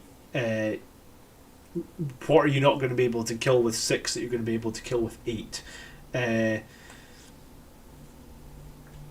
Yeah, and I mean, I guess you're right, Ahsoka, in that like you do have the ability to shoot all those pistols in combat, and maybe you could finish off a unit that you don't kill. The thing is, the way I would look at it is like, Sanguinary Guard used correctly usually can get like 40 or 50 attacks, usually can get +1 from being around the Warlord, usually can get rerolls from being around a Chapter Master. So usually they do enough damage where you're going to kill the enemy in their turn, in their combat phase. And if you're not, then potentially you charge the wrong target, right? Because not often do Sanguinary Guard combats tend to linger more than multiple turns. I mean, we even charged a super heavy tank a few weeks back, right? That had like 30 wounds, toughness 8, and we would have done 26 wounds to it in my turn. So, trusted it had like some other buffs that half the damage on it stuff. But hey, thanks for hanging out, Zacharias. Hopefully we helped, and good evening, Adam. Thanks for tuning in. So I kind of think this is maybe the wrong call, but I mean, run it. I mean, there's definitely going to be times where you do get into combat, and if the enemy doesn't kill you, then bang, you know, you're gonna absolutely annihilate them with infernal pistols. But at the same time, I think there is probably better options than just throwing them all in here. You know, especially because you don't have rocket pods on this dreadnought, so you know you could add rocket pods, and you know 6-inch. If you think about it, you're not going to make a turn 1 charge, so already that's one turn of the game that you're not going to get to shoot the infernal pistols. You're maybe not going to be within 6 inches on turn 2, so that's 2 turns. So at that point, for 40% of the game, you're not going to shoot the infernal pistols, right? So that, I mean, I guess that's why I probably, like, I like the bolters. Tony in the chat said he liked the bolters as well. So, I mean, I guess it's personal preference. So, Blade Guard veterans to hold the middle of the map. Large Death Company, large Sanguinary Guard to jump around. 2 Redemptor Dreadnoughts, I guess, to bring up some fire support, coupled with Eradicators. And then Infiltrators, Ancestors, Intercessors, Sanguinary Priest, Librarian, and the Captain on the bike. And then 3 damage plus weapons. We've got 4 Meltas here. We have 8 Infernal Pistols here. So that's 12. We have 2 Plasma Cannons from the Redemptors. That's 14. We have 3 Thunderhammers in here. That's 15. We have a Thunderhammer on our Chapter Master. That's 16. 4 Sword there. 17. So yeah, loads of 3 damage weapons throughout this list as well. So that's not bad at all. Okay, so let's think about scoring. We have 3 troop choices. Intercessors are fine, standard OBSEC units. Infiltrators are great, so I think I'm going to go with like an 8 for OBSEC. Anti-Horde, so we've got the 2 Redemptors that can maybe shoot out some Horde-y stuff. We have the Eradicators as well, but I mean beyond that, that's kind of it. Like Intercessors can shoot a little bit. Maybe it's 8. I'm thinking it's like an 8. For anti-vehicle and stuff, I mean, it's hard to deny the 8 Sanguinary Guard all with the pistols won't kill vehicles. Eradicators and Melta Rifles, the Dreadnoughts, the Big Death Company. I think it's generally pretty good. I'd probably say it's like a 9. Is it? Yeah, I'd say it's like a 9. Mobility overall is solid. The Redemptors are the only thing that's not... Redemptors and Intercessors, I guess, the only thing that's not going to be super mobile. So, like, probably an 8. I mean, maybe it's an 8.5 for mobility. Maybe an 8. Yeah, Eradicators too. Yeah, let's go with an 8. And then specialization with all those weapons. I think the specialization is probably fine. I'd say it was a 9. However, there is no way in this list, like there's no Whirlwind, and I actually think the Whirlwind is core right now. Veil of Time on the site on the Librarian is good, but I think that the Whirlwind is just core right now. Like I don't think you're going to be able to play at the highest levels without it. And I think we could probably get a Whirlwind in here. We could drop an Eradicator. We would drop like a bunch. So Eradicator would give us 45 points. Let's say we drop 6 Infernal Pistols. That gives us another 30. That's 75. We could drop 1 Death Company Hammer and Guy. That's 40. So that's 115. At that point, we just need 10 more points. You might actually... I guess you'd maybe have to drop a Blade Guard as well. And then maybe you could throw back like your rocket pods onto this Redemptor or something. So I'd say it would be a 9, but I think the Whirlwind is so core right now, I think it's an 8. And maybe you disagree about the strength of the Whirlwind, but I think it's really important. So actually I don't think this is a bad list at all. Kevlar. And I do like the fact that you have Icon of the Angel and the Priest, and I do like... there's one more power you can take here. So I assume that you're going to take like Wings of Sanguinius, but maybe there's Unleash Rage might be an option because you have the 2 big squads. I also think our Artificer armor may be stronger here. And you know what? It's funny that you have so many Infernal Pistols here, but like your Captain on a Bike already has a 2+ save. All the Storm Shield is doing is making it a 1+ save. So I dropped the Storm Shield and actually put an Infernal Pistol on here. And I think when I made my video on this guy, like 6 months ago... Actually, do you know what? It's not 6 months ago. It's 5 months ago, because that video came out on Christmas Day. So when I made my video on Christmas Day, I recommended that we have a Storm Shield on this captain, right?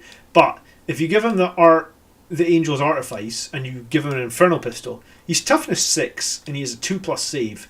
He's pretty resilient against small arms fire at that point. You know, like bolters are wounding him on 5s, so a whole squad of guys rapid fire him with bolters. You know, like let's just do the math, right? Right. Let's say it's a 10-man squad, so you get 20 bolters, and we're rapid firing, right? So we're hitting 30 times, right? We're only wounding on 5s, so we're only going to do that. We're going to save against the bolters on 2+. You know what? Let's make this bolt rifles as well. So we're going to save on 3+, because bolt rifles are -1.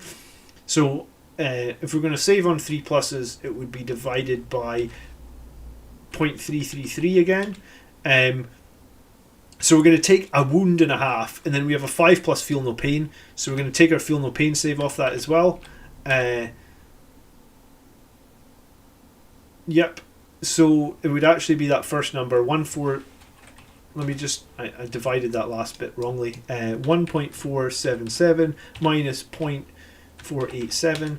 So yeah, a 20-man squad of guys rapid firing him with bolt rifles is going to take 1 wound on average off this captain without the Storm Shield. I mean, I guess with the Storm Shield they're going to take off half a wound on average, right?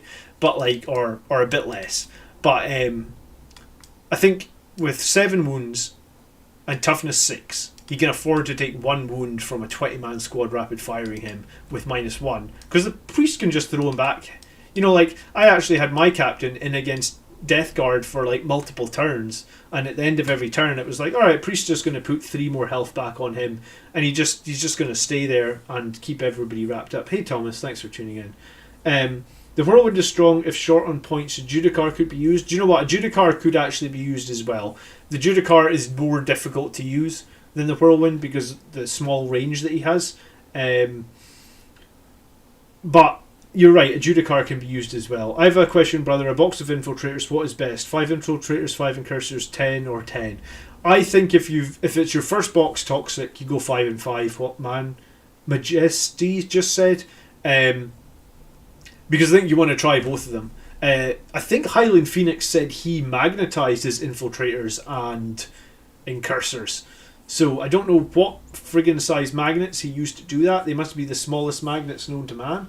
But yeah, I mean, I'm pretty sure it might not have been Highland. I thought it was. Somebody said that they magnetized them, which to me is kind of nuts. Okay, so that's Kevlar's list, and pretty cool list actually, and it's a solid battalion list as well. And I think that where we are right now with Blood Angels, we need fire support. We will not win games without it.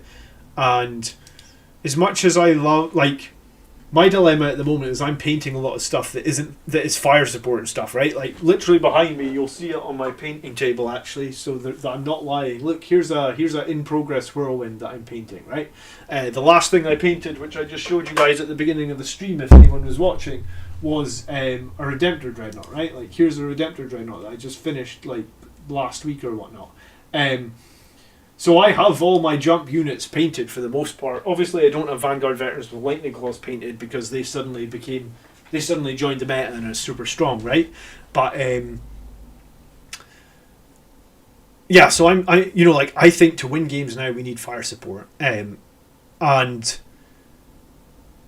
I mean, maybe I'm wrong, but tune in tomorrow where we try and go 10 wins in a row against Sisters of Battle, then 11 wins in a row against Death Guard. And I'll make a community post tonight with links to both of tomorrow's games, because one game is going to be on another channel. That'll be to see if we can go 10 in a row, and then the normal time of 7:30 on the Blood Angels Commander channel tomorrow night will be to see if we can go 11 in a row against a Death Guard list with, I think it's 16 Terminators. So that's going to be super difficult to deal with, especially because they're going to be followed by the Foul Blight Spawn with his Fight Last shenanigans. Yeah, so yeah, tune in tomorrow and you'll see that. So that is Kevlar's list, and that is 41 out of 50. And then last today is Sam's list. So cool. Let me just update the note on the channel. Submission number 5 is Sam. I'm not going to try to say your last name, Sam. I think I already pronounced it wrongly. So, why are Vanguard vets suddenly more viable? Must have missed something. So, I ran Vanguard vets before, and I ran them with Thunderhammers. I ran them with Power Fists, Relic Blades, Storm Shields, and they were all good, right? But Lightning Claws are just amazing on them. They only cost 3 points per model.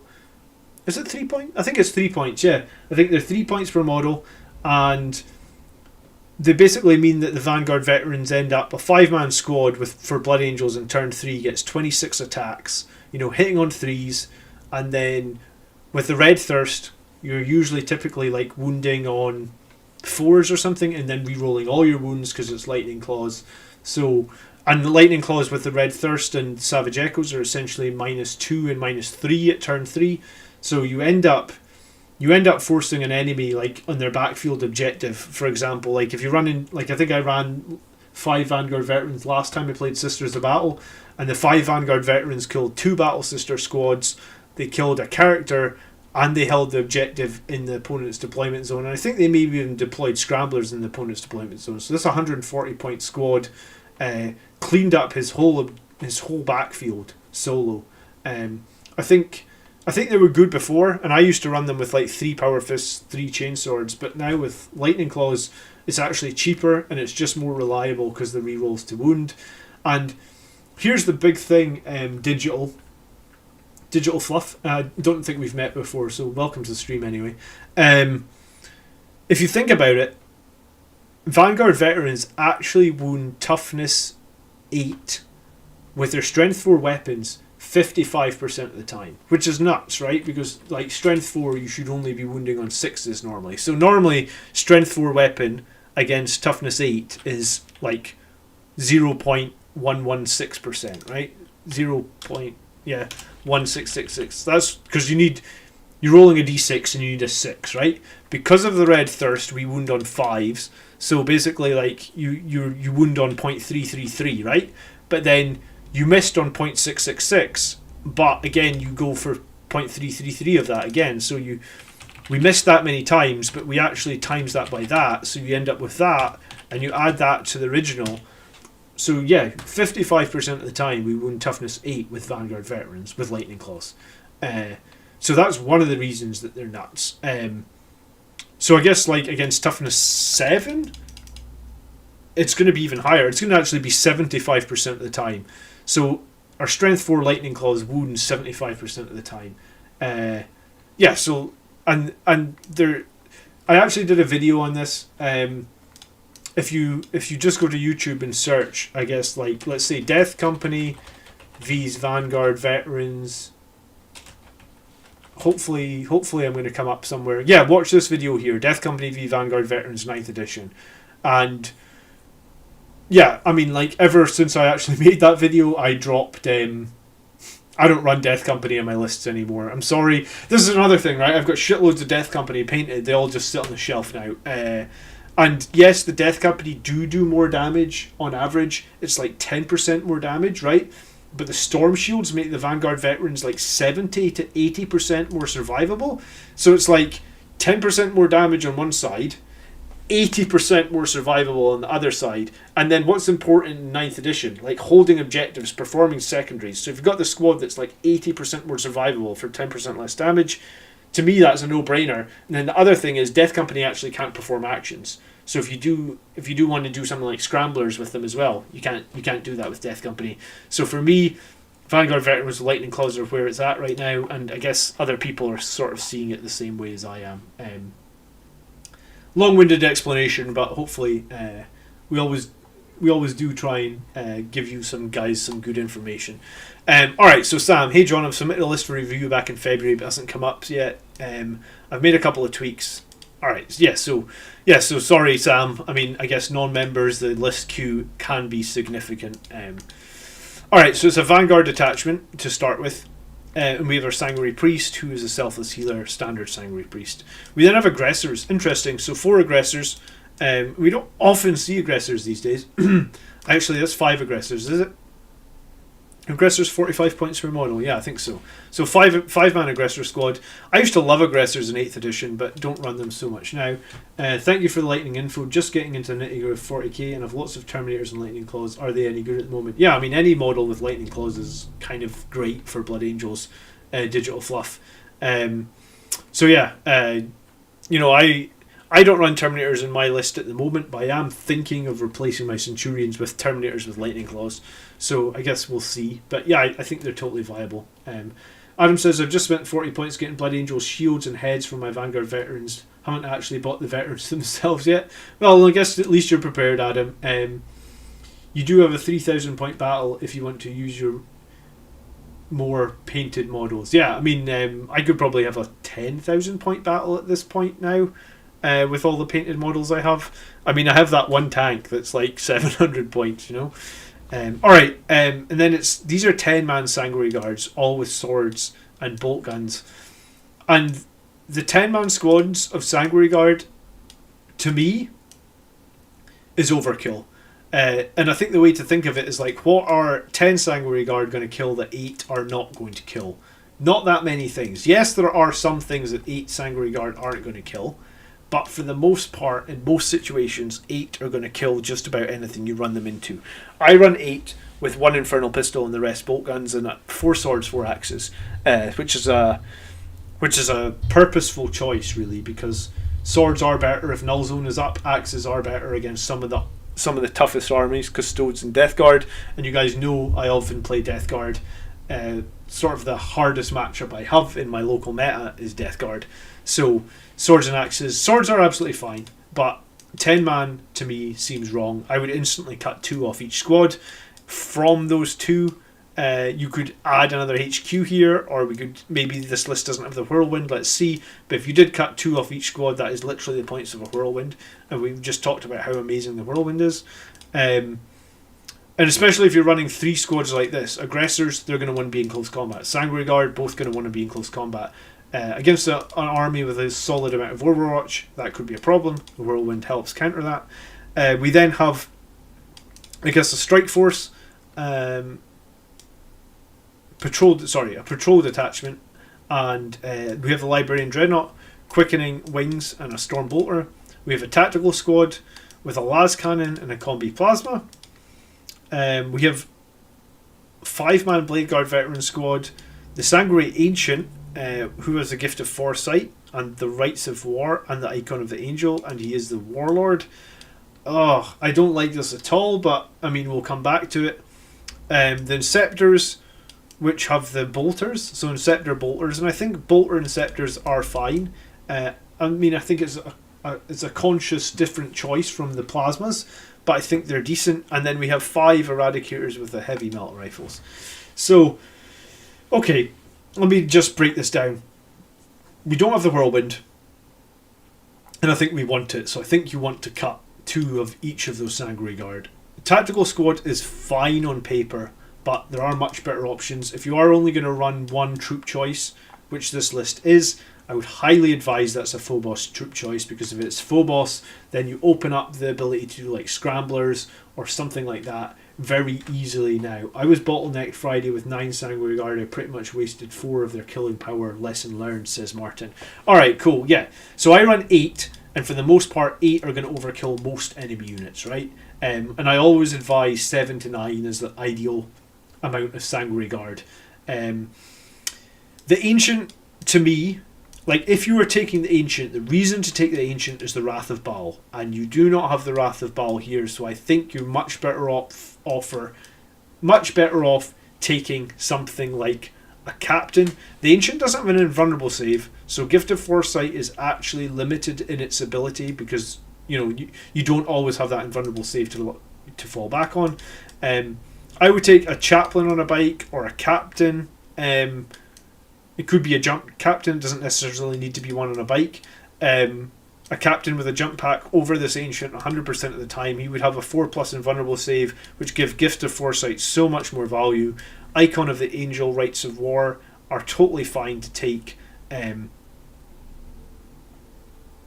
I think the Ancient is the wrong choice. The only reason to take the Ancient over a Captain, I believe, would be to get would be to get the Wrath of Baal, the 2 inches additional movement. And because you're not doing that, then this is the wrong choice. The captain, let me just check what a captain with a jump pack costs. I actually don't know off the top of my head because I don't run it at the moment. 85 plus the jump pack is 25. So 110 points for the captain with the jump pack. And if you did put him on a bike, I guess he's just a flat 100 points. Now, if you did a captain on a bike for 110 points, if you did a captain with a jump pack for 110 points and gave him the same Gift of Foresight icon or the Angel Rights of War, what you could give him for war gear to get him up to 125 points is you can give him an Infernal Pistol for free. It doesn't cost anything on a jump pack captain to take an Infernal Pistol. You could take a Relic Blade for 10 points, so you could actually have a Relic Blade and an Infernal Pistol, and you'd actually save yourself 5 points. Now, those 5 points you save there, combined with losing 2 Sanguinary Guard out of each of these squads, that is 125 points, which is a Whirlwind, which I think instantly adds a lot more to this list. So, and also, yeah, the Ancient isn't survivable. Bottom line. He's only toughness 4, he's only 4 wounds, and he has no invulnerable save. Whereas your captain's going to have what? Actually, let me double check the Ancient. The Ancient's 4 wounds, 3 attacks, 2 plus save. I guess he does have the -1 to hit in close combat. I guess that's something. But your captain is going to be what? Captain with a jump pack is going to be... He's going to have an additional wound. He's going to have a 3+4++, and he's going to have an additional attack. Yeah. And he's also going to give you that 1-inch rerolls, which is sort of similar. The buff that the Sanguinary Ancient gives you, right? Hey AR, how you doing? Thanks for tuning in. The buff that the Ancient gives you is a +1 to hit buff, right? It's not a reroll, alright. Let me double check. Yeah, so the Ancient buff actually doesn't even synergize with the Sanguinary Guard, because he's your Warlord. They'd already get +1 to hit from being within 1 inch of him, or 6 inches of him. So his buff that he can give from the banner actually doesn't synergize with the Sanguinary Guard at all. So it's kind of wasted. And like I said, the banner that lets them attack once when they die, it's so random. You know, I wouldn't advise ever taking that banner. It's not worth it. And yeah, there's loads of people in chat, I think, saying that they don't think the Ancient as the Warlord gives the +1 buff to himself and the other Sanguinary Guard. I mean, but would rerolls 1 not just be better, Mark? And I mean, if this was a captain with a jump pack, then he would get the buff, the +1, because he is the Warlord as well, right? What if the meta changes and then his weapon is better? I'm not going to buy a new kit for that. I think the Sanguinary Ancient is good, but should be 30 points cheaper to be competitive. Yeah, I mean, like, I think he used to be 85 points, and if he still was 85 points, I would say that's fine. But the fact you can put a captain who has 1 more wound, 1 more attack, a 4+ invulnerable save, compared to this for 5 points less, and he has the same 2 damage weapon. I mean, he has an Infernal Pistol as well. Yeah, I mean, I think the only reason to take the Ancient now is if you want the Wrath of Baal. And I think we looked at a tournament winning list like 2 weeks ago, and the tournament winning list was like this. I think it was a tournament winning list with 23 Sanguinary Guard. I think it was 2 squads of 8 and a 7, and he didn't have the Ancient. And I think that's very telling, because I think if the Ancient had really strong synergy, if you're running 23 Sanguinary Guard, you would know that the Ancient would be important, but the tournament winning list didn't have it. So I guess I've made a few comments on this. And I mean, I guess in some ways his aggressors and his Blade Guard veteran can hold the middle of the map, very similar to how I hold the middle of the map with Centurions, but they are both 5-man squads, and again, maybe that's a little bit overkill, right? Like, your Blade Guard veteran, what are 5 going to kill that 4 aren't? Aggressors, if they get in combat, what are 5 going to kill that 4 aren't? especially if you have them both. Like, the way I see this list is the aggressors are slow, the Blade Guard veterans are slow. They kind of need to be near the center of the map, because if they get stuck over on a flank, they'll be on that flank for the entire game. And it's fine for them to move to a flank in turn 3 or 4 or 5, but at the beginning of the game they need to move centerboard, because if they don't move centerboard, they'll get stuck somewhere, and then they'll be kind of worthless maybe. And I mean, I've had that with my Centurions, because Centurions only move 5. I move them off to a flank to deal with a threat or something, and then they're stuck. They end up just holding an objective on one of the flanks, because it's like they can't go anywhere, they're too slow. And I think you're going to have the same thing with aggressors. Do aggressors move 6, or are they 5? I mean, they're Gravis armor, so I haven't played in my aggressors ever since they nerfed them. No, they're 5 inches. So yeah, aggressors have the same problem as the Centurions to a certain extent. How is Infernal Pistol free on the Captain? It just is on a jump pack Captain. If you go to the weapon profile within the Space Marine book, and you look up Captain, like here under HQ, there is no listing for Infernal Pistol, right? So since there is no listing on this unit, then anything that's not listed with a points cost is essentially free. So not all chapters can take Infernal Pistols. I actually wonder if I've been paying the 5 points for my... Oh, because my captain's on a bike, so you have to pay the 5 points for the Infernal... Yeah, look, on the bike he costs 5 points to take an Infernal Pistol. But the jump captain costs nothing to take the Infernal Pistol. So it's free for him. I was thinking for a minute, I'm paying 5 points to take mine, but yeah, it's just the captain on the bike. It's just the way, like, I don't know if it's a mistake, but rules as written, there is no cost for an Infernal Pistol on a captain that has a jump pack. So, yeah, okay, so let's go ahead and score this list. So aggressors, 2 big Sanguinary Guard, tactical squad, which could be improved if it was a Phobos unit, Blade Guard, the Ancient, the Inceptors, the Eradicators. Okay.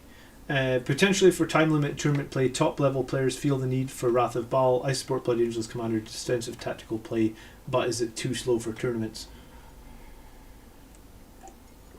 Well, we'll see. We'll see Highland when we start going to tournaments this year. Hopefully when COVID is back down and to much lower levels. Fully plan to get to some tournaments, and you know, the game against those 80 Necrons last week, I think, was very telling in the fact that, like, we can still table and we can still beat a list that has double obsec on every unit with no obsec. And the game against Death Guard on Vanguard Tactics this week, I think, shows that our old strategies don't work anymore. So, yeah, I mean, the tournament winning list, the grand tournament winning list for the Blood Angels, it had five Inceptors and 6 Eradicators in it, right? So, you know, if you add those together, that's 575 points of shooting. I actually don't remember if the tournament winning list had the Whirlwind in it. I'd have to double check that. Have you had any thoughts on running a Dread heavy list? I mean, Dreads are great right now, Tony. Like, really good. And I have seen some fluffy space wolf dreadnoughts do really well, like dreadnought based lists. I don't know if I own enough dreadnoughts. I just got my 3rd Redemptor. I have 1 Leviathan, I have 1 Contemptor, and I have like 2 Furioso, a Librarian, and a Death Company. So I don't know if I have enough of a spread of dreadnoughts to do well, but I do think, like, I have fought against an Iron Hands list that was like all dreadnoughts, and although I did beat it, it was a very, very difficult list to deal with. Leviathan dreadnoughts are really great at the moment, and I know they did lose their 4+ invulnerable save. It got moved to 5+, but the fact that all the dreadnoughts have duty eternal all the time, and I guess this is one of the reasons that I'm saying, like, I like to see a good number of 3 damage weapons across the list, and I'm every list we're looking at now, I'm counting the number of 3 damage weapons. So let's do it for this list, because this is no different from the other ones. We have nothing in this first attachment. Aggressors, Sanguinary Guard, no 3 damage weapons there at all. Librarian Dreadnought has 2, arguably. We then have a Las Cannon, so that's 3. and we have the Eradicators, so that's 7. So this list's a bit light on 3 damage weapons actually. And I mean, you might not see it. Would it be worth it if it had them? It would be interesting to know how you would fit it all into detachments, Tony. Actually, because, and I assume that maybe you want a tech marine in there as well. If you're running like all dreadnoughts, you'd maybe want to take like a tech marine, just to run around and heal things every turn. I think it could do well. Like I said, like the dreadnought list that I've played against, the Iron Hands one, was very, very difficult.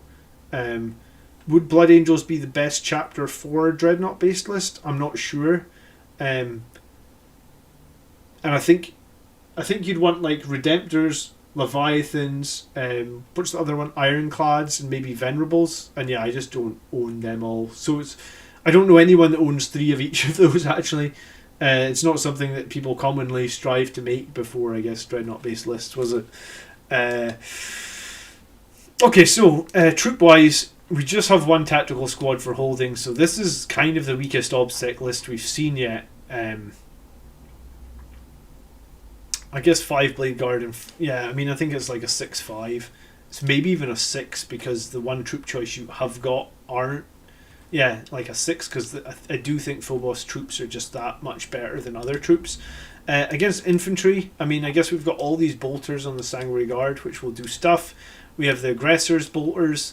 I guess they're kind of shorter range though. And we've got the Inceptors bolters. So I guess like our clear on this list is pretty good though. Bolter Inceptors get a lot of shots. There's 4 of them there. I think there's going to be 6 shots per model, so potentially like 30 strength 5 -1 bolter shots every turn. That's not bad at all. And then we also have anti-vehicle monsters to contend with. So you've got all these Sanguinary Guard swords, and I guess the idea would be that the Sanguinary Ancient is with them to buff them. We also have the Blade Guard veteran swords. We have the aggressor fists. We have Librarian Dreadnought. We have heavy melta rifle eradicators, and that's 5 of them. Those heavy melta rifle eradicators are no joke. The only problem with them all being in a single squad means you lose shots if you need to split fire, so there's a little bit of a negative there. But overall, I guess that's like a 9. Mobility is pretty good. Tactical squad isn't mobile. Eradicators aren't mobile. Aggressors aren't really mobile, but the rest is good, so it's like an 8. And then specialization, we have to bring it down a little bit to like an 8 because the lack of 3 damage weapons I think is going to hurt a little bit. And also there's definitely some unoptimized squad sizes here, and there's no whirlwind as well. So we've got no way to get the suppression fire, which I think is super core right now. So like 39.5 on Sam's list today. So not a bad list. And 5 pretty not bad lists today, but shout out to Jason and Big Chief for providing 2 slightly different but also really high scoring lists, in that we had like an OBSEC list from Big Chief that scored pretty well, and then from Jason we had the much more combat based, attack based list, the sort of list that I'm running and getting good value out of. So cool. And guys, thank you so much for hanging out all day today. We had a lot of people in chat and Twitch, and it's always really appreciated that you guys spend time on the Sunday. I know I don't manage to answer everybody's questions, but I do really appreciate you guys all being here. I mean, I guess Emperor's Son, every week we get super chat from Emperor, so thanks. I'm not sure if you're still watching Emperors, but yeah, they're definitely appreciated as well. And a couple of new members today as well, so that's super awesome. So lastly then, I guess next week we're up against Steel Rain, Tony, Jack, Lloyd and Nick. Later tonight I will post all these lists into the comment section of this YouTube video, so if anyone wants to see the lists they can do that. You can also submit a list to me via Discord or Facebook or however you want to do it over in the community tab. And yeah, tomorrow we actually have a full day of gaming if anyone wants to join and watch us. So we'll be live on my channel. We'll be live on the Bloody Angels Commander channel as normal. That's where we're always live on. We'll be live here tomorrow at 7:30, and that'll be, Monday Night Warhammer. We're live every week if you want to catch up on any of the episodes. P.S. All these episodes are wins, and we're going to keep it going that way because that's how we roll as Blood Angels. Death to the Xenos, and death to the Heretic, and death to basically everybody. It's just, we just do our thing. So we're going to try and keep this going. How long is the member list queue? The member list queue is just basically... Oh, because you have a list up for a queue, Mark. So your list is 2 weeks away. But no, so next week it's Steel Rain. So your list is going to be reviewed on the 16th, Mark, and any other members that submit lists there's space in the 16th for them. Yeah. So we'll be live tomorrow, 7:30 UK time. Play Dakari ASAP. So I've spoken to a Dakari player and I've asked him if he's available, and I've also spoken to an AdMech player that plays for the Scottish team. So there's a player that's local. He's actually, I think, going to come along tomorrow and maybe do the camera and see how our setup is. So he's playing an AdMech list for Team Scotland. So we're going to try and get both those games soon, I guess. But if we win both these games tomorrow, then we may be ready to retire this list and change it up a little bit, because I have played this list 11 games in a row now, and while I do think it's strong, obviously 9 wins in a row so far, I think that there are a couple of tweaks we can do to make it stronger, and I am trying to build a strong tournament list for later this year. So we're probably going to make a couple of tweaks in this coming weeks. So tune in tomorrow, 7:30 on the channel here. We'll be live, and it'll be maybe a video on VT's Blood Angels lists. I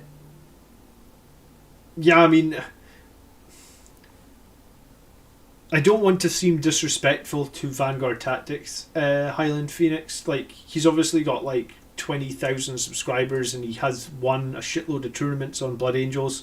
So I think I broke down one of his lists before, when it was a really strong list.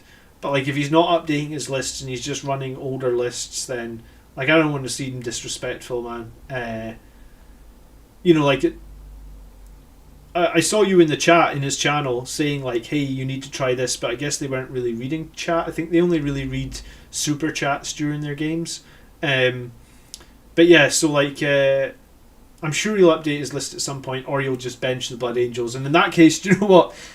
Yeah, if he benches the Blood Angels, then I'll be the go-to channel for where you go and watch people on how to win Blood Angels in 9th edition. Yeah, exactly. So you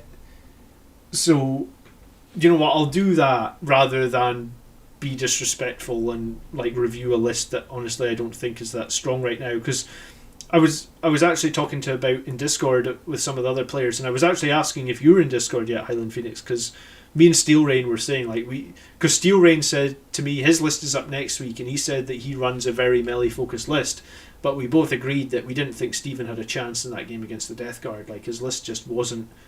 It didn't have enough things to deal with the Death Guard, and Dante is not good against Death Guard either, right? Toughness 3,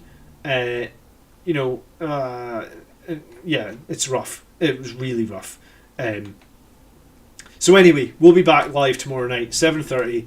It's going to be Collins Death Guard. We have beat Collins Death Guard 4 games in a row now, but I think it's over. It's only a matter of time before he beats me, probably. I mean, Death Guard are just so strong. So I guess you'll see it tomorrow night, and we'll see. It's going to be a cagey game. It's going to be a similar deployment to the last game, where I deploy super defensively, and we try and pick and choose all of our fights when we think we can win them. And there are going to be 16 Death Guard Terminators. Someone did give me an all Death Company list, Delarison, for sure. I don't know if they've ran it in a battle, but someone gave me one to review. Yeah, I mean, they are a hard matchup, but yeah, I mean, I like to focus on my one army. I mean, I do have models from other armies, but I don't want to let a single matchup get me down. I just want to build a list that's going to fight everybody. And if fighting everybody means we need to take a couple of Redemptors and attack bites with multi-meltas, then that's what I'm going to do. I'm going to build the strongest thing that we can build for our list. And, maybe it's a ploy to get Games Workshop to give us buffs. Yeah, maybe. I don't feel like Games Workshop. I think they do whatever they feel is best. Assuming Dakari are going to be showing up more often, looking mainly at the high win rates, do you think that addressing the threat of Venoms might tip the balance in the favour of axes on the Sangori Guard?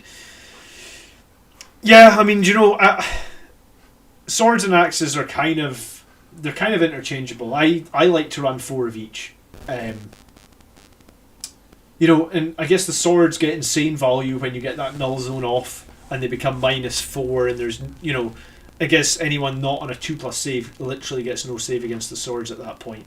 So I have been ripping arms off my Sangori Guard to make them to give myself more options of swords and axes, and I have done a bunch that have fists on them that I've been ripping them off, but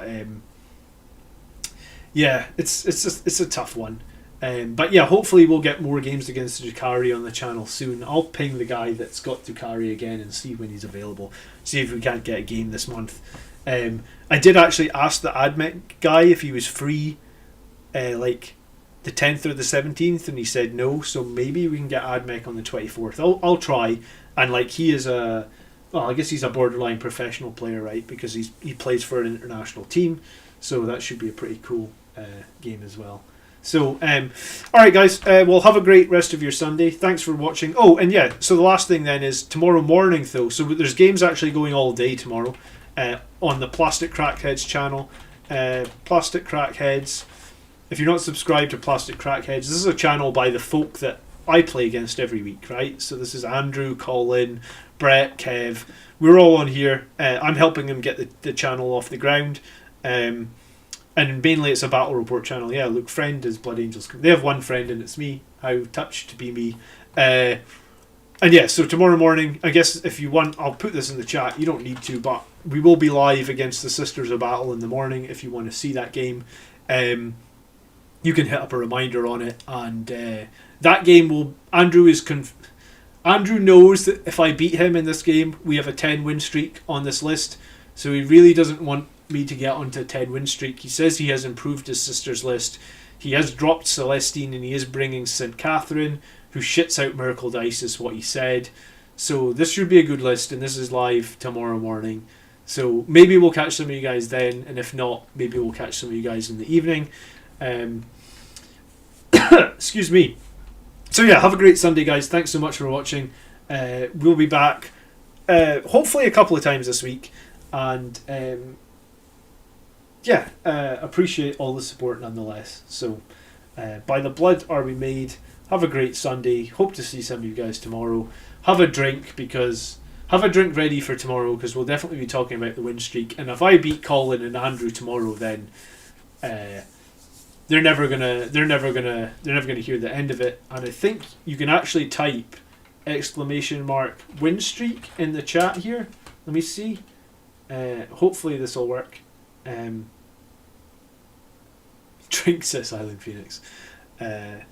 Cool. Maybe it's not going to work. Oh yeah, look.